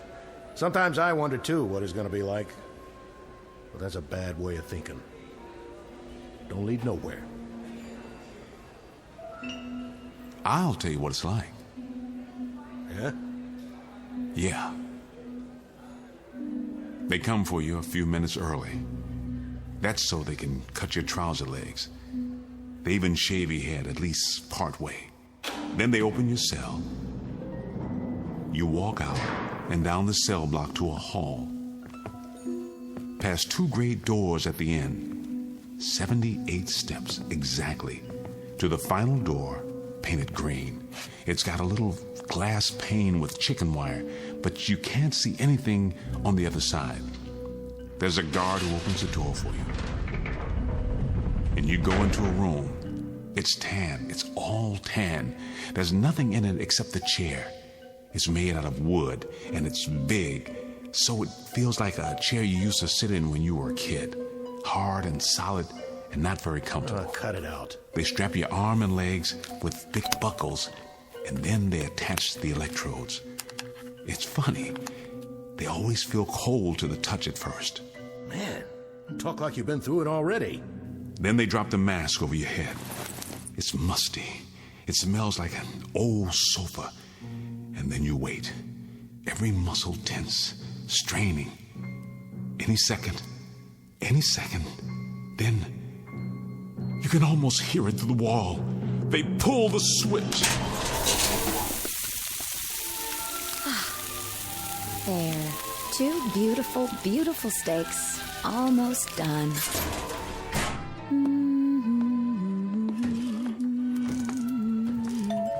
Who's that, Hank? Why, I don't know. You expecting anybody? No. You sit right there. I'll get it.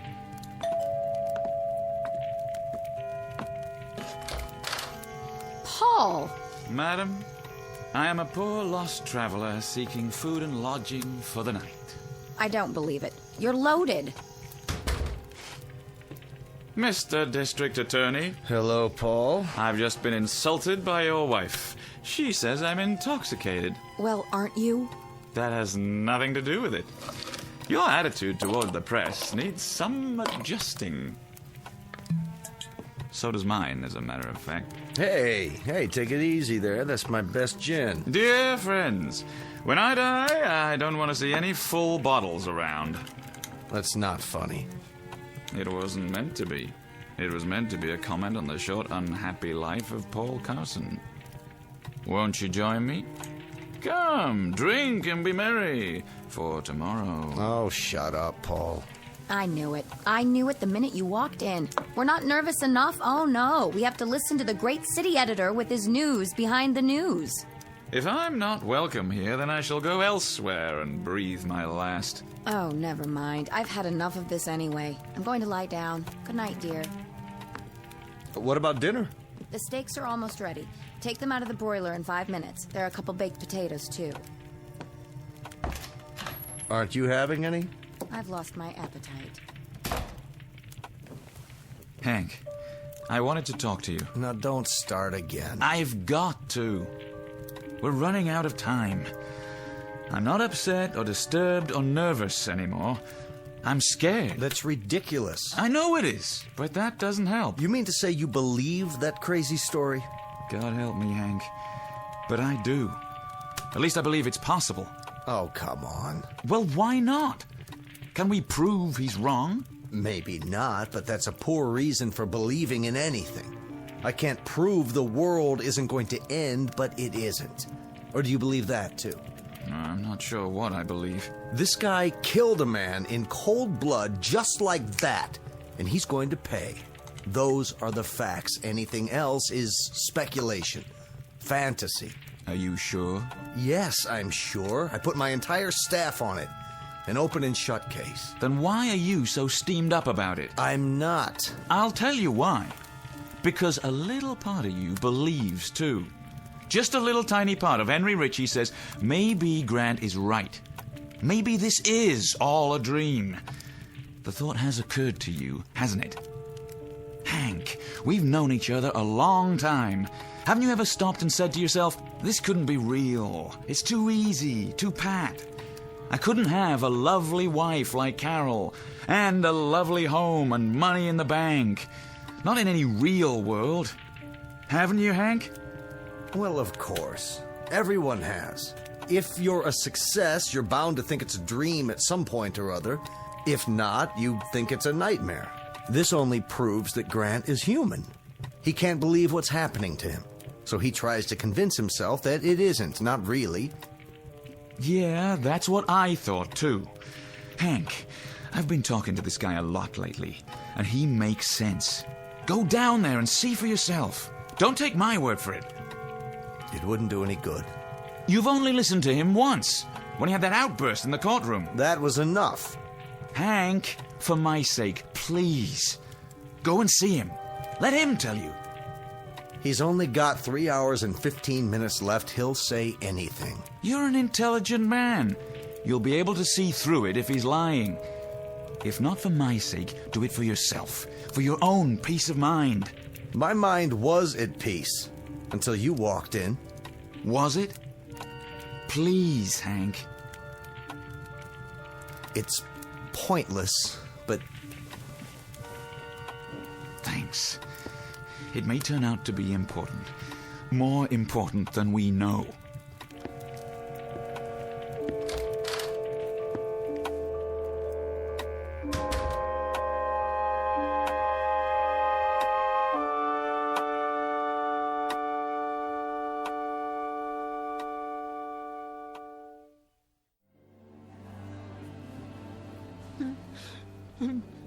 No.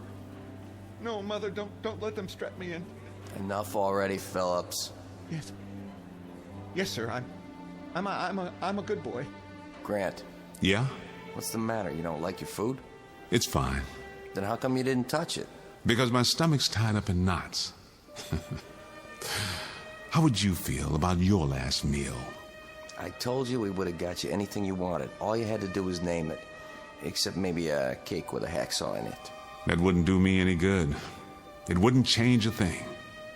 Well, we did the best we could. Steak, ice cream. You shouldn't have bothered.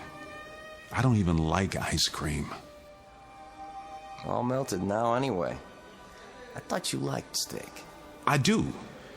But a condemned man isn't supposed to enjoy his last meal. How could he? Look here. I'm not supposed to, but you want something else? I'll try to get it for you. No, thanks. Give it to Jiggs. Maybe he's hungry. You don't have to ask me twice. Pass the tray through. That's mighty nice of you, Grant. Don't mention it. Guard, what's the time? 9:02. Plenty left. Get some rest if you want. That's pretty good steak. You ought to have some. Knock yourself out. Hey, Grant, don't you know this is a tradition? The one time where the screws will give you anything you want. Yeah, I know. That's why I dreamed it this way. Bad stomach and all. Coley, want some? What you got? Baked potato. Catch. Hey, thanks. What time you got, Jiggs? Don't you have a watch? It might have stopped. 9:03. You got a date? Nah. Just expecting someone. Let me guess. The governor, right? With a nice fat pardon in his fist. No, it's the district attorney. He usually comes around 9. The DA himself, huh? You must be a real important person. Yeah. The most important man in the world. Ow! You gotta have some sense of humor, pal. You could have broke your hand that way. Now it has stopped. Wait a minute. There's something else that isn't right. I'll have to remember next time. How's that? Prisoners about to be executed aren't allowed to wear watches because of the glass and metal. You don't say. You ought to tell that to the warden. She'll be real interested in your opinion. I don't know who the warden is this time. It might have changed.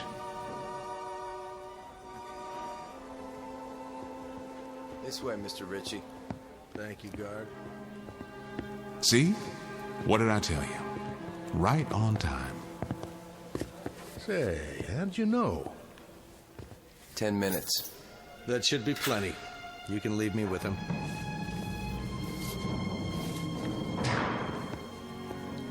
Be back when you're ready. Hello, Grant. Hello, Mr. Ritchie. You don't seem surprised to see me. I'm not. You won't drop the act, will you? I don't have to act. You always come.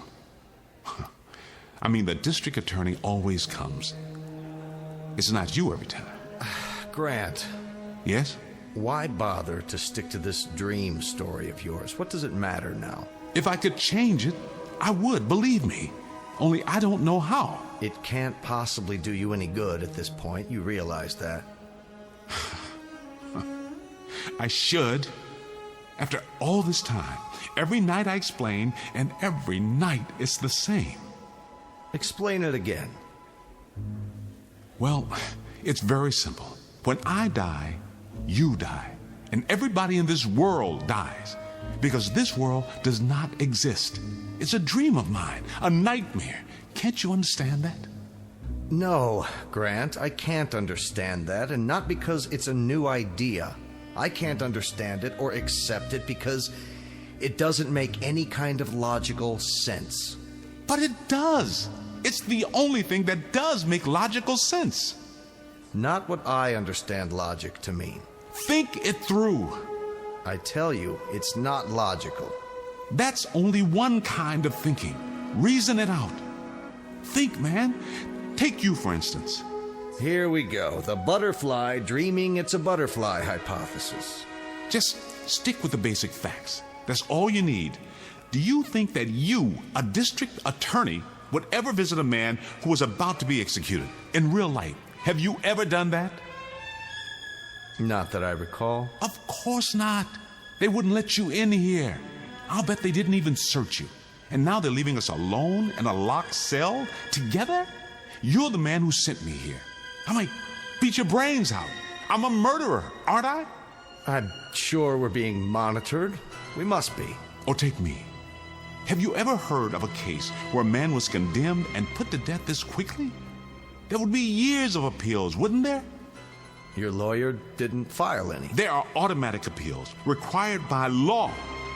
And don't you think it's a little too pat that I was represented by a public defender who had never even tried a capital case before? Oh, come on. Look around you. This isn't a real prison. It's a cliché drawn from every old movie ever made. The guy with the harmonica, the nutcase, the guards, everyone's a type. They could be from Central Casting. Well, you're certainly not typical. How do you know? You don't know what I am. You don't know any more about me than you did when it started. It's like I didn't have a past before this. I'm some sort of mysterious stranger, like a character in a story. There are hundreds of vagrants in every town without names, without histories. Stop that. How did I just know what you were going to say? Isn't that a little weird? Or do you believe in mind reading? That's not too weird for you? We know you're mentally sound. You were found competent to stand trial. I don't think you're deliberately lying to me. So what are you left with? Some other explanation? I'm going to destroy this story of yours, Grant, once and for all. Now, you say that all this is a dream and that when you're electrocuted, you wake up, and when you wake up, we all disappear, right? That's right. And then it starts all over again. What about our parents? And our parents' parents, and everybody who never even heard of you? What about the billions of people? Well, what about them, Mr. Ritchie? Every dream builds its own world. Have you ever had a dream with blank spaces in it? It's filled out in every detail, complete with a past, and as long as you stay asleep, a future. What about us, then? The people in this world, when we sleep and dream? Or don't we? Is that when you're supposed to be up and around and wherever you really are? You only sleep and dream because I dream you that way. All right, now answer me this. You're scared. Why? Why are you scared? You've got to wake up sometime, even if you're electrocuted, so why don't you just sit back and enjoy it till then? Enjoy it? Let me tell you something, Mr. Ritchie. Huh? How soundly do you sleep? What's that got to do with it? Well, I mean, you dream, don't you? Certainly, sometimes. Haven't you ever been hurt in one of those dreams? Haven't you ever fallen out of a window or been drowned or tortured physically and mentally? We all have nightmares. You have. Well, don't you remember how real it seemed? How you woke up screaming? Let me ask you something, Mr. Ritchie. How'd you like to wake up screaming every night? That's what I do. Because I dream the same dream night after night after night. It's this one. It changes a little bit. The people get shuffled around, but it's the same dream. You got to believe me. I can't go on dying. I can't. Not every night. I can't. I can't. Get your hands off me. Let him go. Out this way. I'm telling you the truth, Mr. Ritchie. Please, let me live, and I'll keep you alive. I'll dream you every night, just as you are now. Your life, your house. Wait a minute. I'll prove it. Your wife. She has a steak waiting for you. Isn't that right? Go home, look in the oven. It'll be something else when you get there. I swear.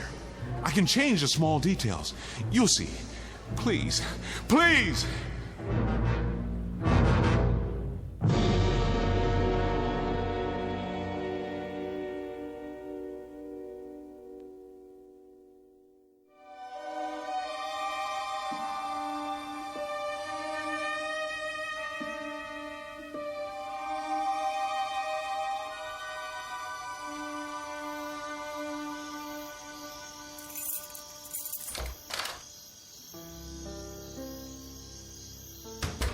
Carol, are you up?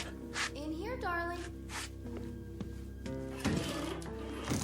The steaks. Oh, that's right. You did say you wanted steaks tonight. Carol, don't be offended, but may I see them? I'm sorry. I thought I'd save the steaks for tomorrow night. I hope you don't mind. Just let me have a look. What's wrong, Hank? That's a roast. What about it? I thought you liked roast. Hank? Hank, what about it?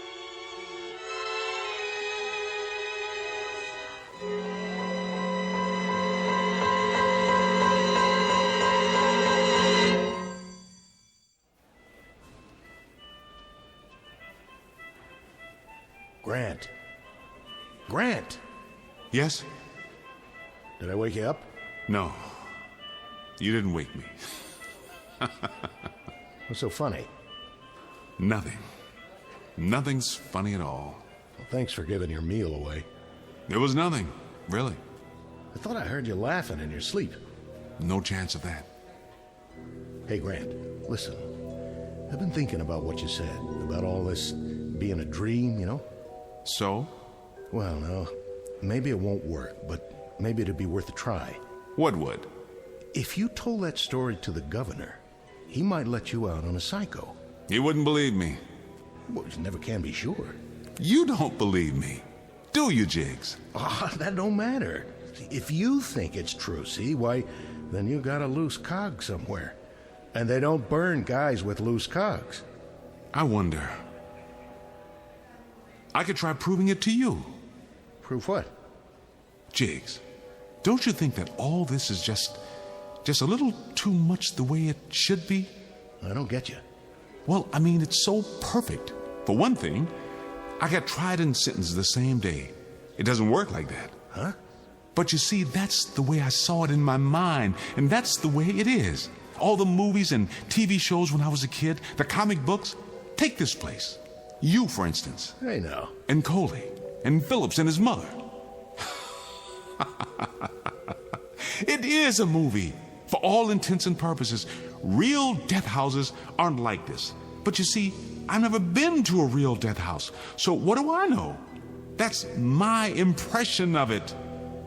And in my mind, people do get last-minute reprieves. Stays of execution, new trials. It's not out of the question. But I played my last card. There's nobody left for me to tell my story to. Except you. No, Jiggs. It won't work. I can't change the basic scenario. I wish to heaven I could.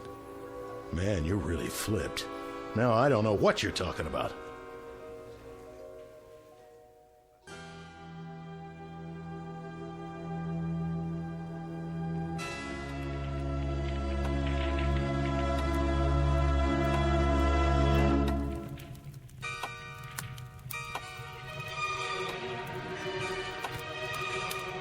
That clock over the fireplace, is it accurate? It is. Then it is 11:45. It'll be over soon. Well, the Brothers Grimm, as I live in... What are you doing up? It's almost midnight. I'm not up. I'm down, like you and your funny friend here. Sorry if we woke you, Carol. I'll be leaving soon. Have they... Not yet. 15 more minutes. That's another thing. What is? Think about it, Hank. I'm tired of thinking. Why does it always happen at midnight?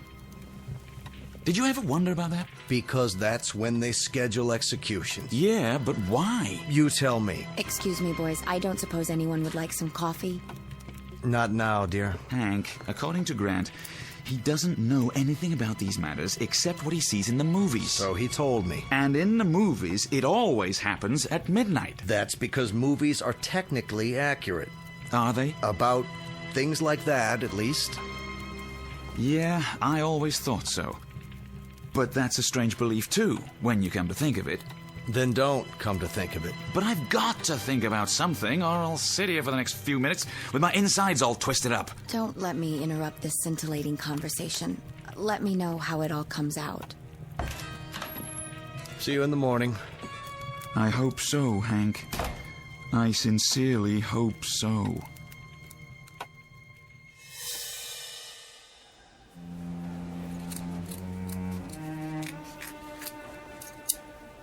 Cut the legs open a little higher. Okay. You just relax, Grant. We'll take care of it. I'm only trying to make it easier for you when it's time to connect the electrodes or the straps. I don't remember. Got it. Pants, legs, head shaved. I think that's everything. The watch. Take my watch. You don't want it anymore? It's the electricity. It'll melt or fuse or something. He's right. Take it off. Want a cigarette, Grant? I don't smoke. It's bad for my health. Hey, Screws! You're wasting your time. Shut him up!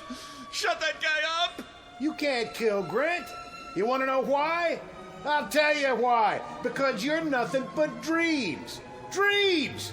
You hear that, Screws? Bet you didn't know that. Must be a full moon. The animals are restless.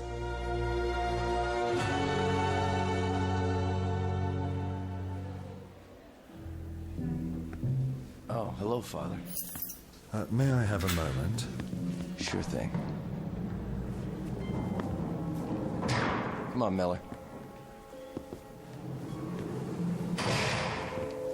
How are you, my son?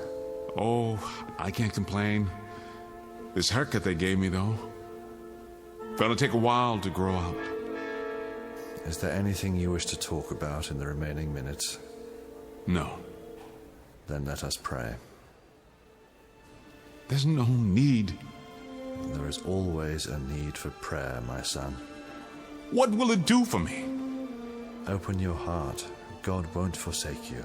only in the real world, Father, not in a nightmare. You no longer feel a part of this world? I not only feel it, I know it. You're ready for salvation any time up to your last breath. Well, you can save your breath. I've heard it all before. You know, I am wondering something, though. Of course you are. I wonder where I've seen you before. Where did I get your face? It's familiar every time. It's about to come to me. We've never met. Oh, yes.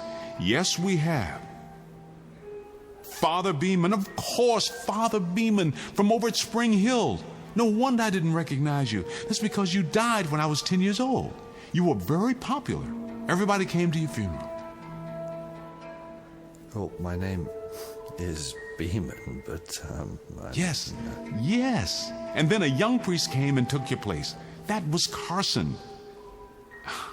You know, I'm using him for the editor this time. Calm your mind, my son. And what about the district attorney, Richie? Richie. He must have been a school teacher of mine. Or maybe he was a friend of Dad's.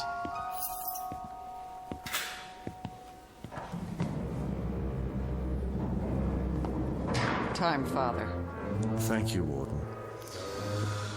In the name of the Father, and the Son, and the Holy Ghost. Ready, Mr. Grant. Are you? Are all of you? Let's go. Hey, Grant! They can't do this to you! You're home in bed asleep, remember? Grant! Grant! Time to wake up, boy! Wake up! Wake up!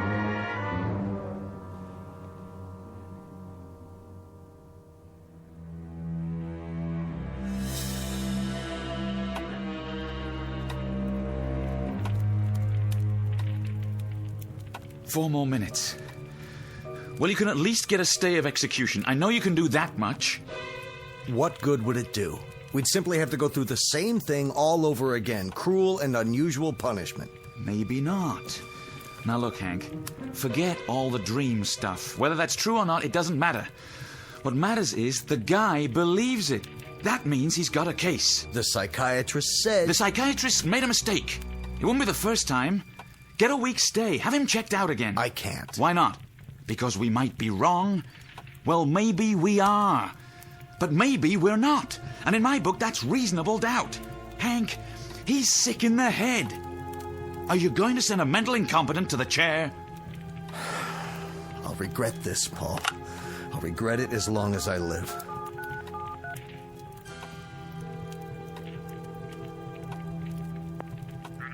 Hello. This is Henry Ritchie. I want to speak to the governor right away.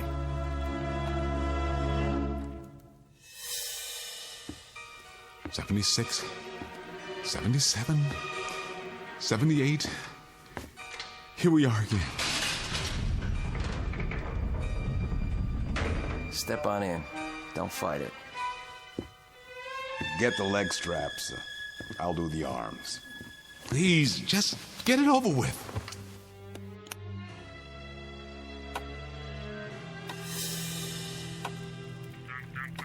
I don't care. This is an emergency. Wake them up. Hurry. It's 11:58. They're having trouble putting the call through. Yes, this is District Attorney Ritchie. Governor, I don't have time to explain, but I want you to issue a stay of execution in the case of Adam Grant. Here comes the hood. Close your eyes. Not again. Please, not again.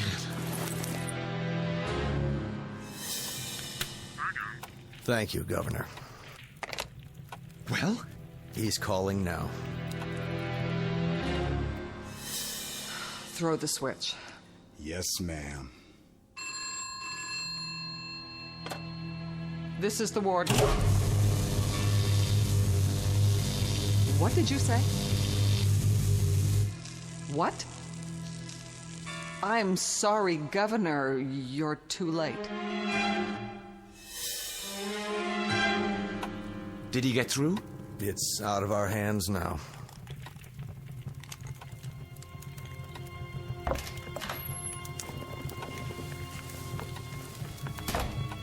I couldn't sleep. Don't tell me you're still up. See you tomorrow. Yes. You did your best.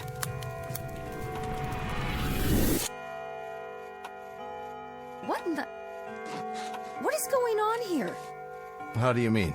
Well, I thought we had a fireplace. What did you boys do with it? I'm serious.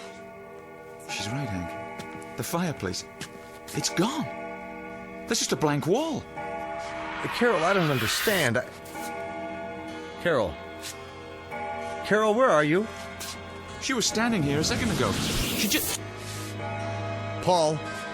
For the love of God, I can't see either of you. In the living room, it's getting dark. It's starting...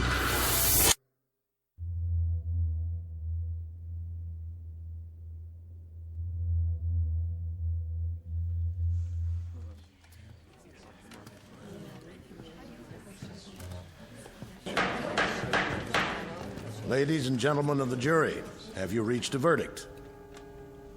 We have, Your Honor. And what is that verdict? We find the defendant, Adam Grant, guilty of murder in the first degree. Order in the court. The defendant will rise. The defendant will rise. Adam. What? Oh, all right. Let's get it over with. Adam Grant, you have been tried by a jury of your peers and found guilty. Do you have anything you wish to say before sentence is passed? Very well. It is the sentence of this court that for the brutal and despicable crime of murder in the first degree, you shall be put to death by means of electrocution. No, not again. You can't make me die again. Restrain the prisoner. Put the leg irons on.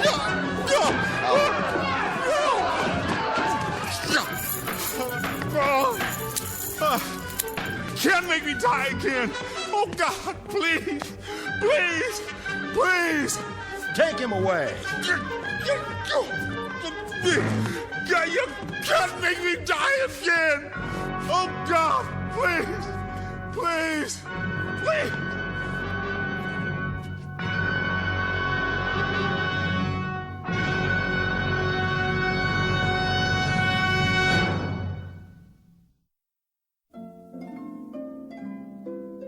We all know that a dream can seem real, but it's also possible that reality might be a dream. We exist, of course, but how? In what way? As flesh and blood human beings, as we believe, or simply as part of someone else's feverish nightmare? Think about it. And then ask yourself, do you really live here in this country, in this world, or do you exist only in the Twilight Zone?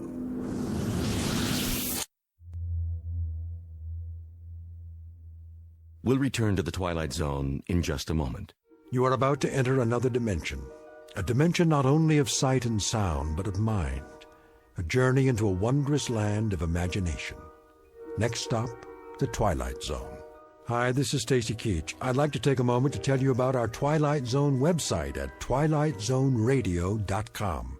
At twilightzoneradio.com, you'll find the latest information on these Twilight Zone radio dramas, including behind-the-scenes photographs, plus the newest product releases, trivia contests, ways to contact us, other Twilight Zone-related info and merchandise, plus links to other fascinating websites. So make your next stop twilightzoneradio.com. Visit twilightzoneradio.com to purchase these Twilight Zone radio dramas on cassette and CD, or call toll-free 1-866-989-ZONE. That's 1-866-989-9663.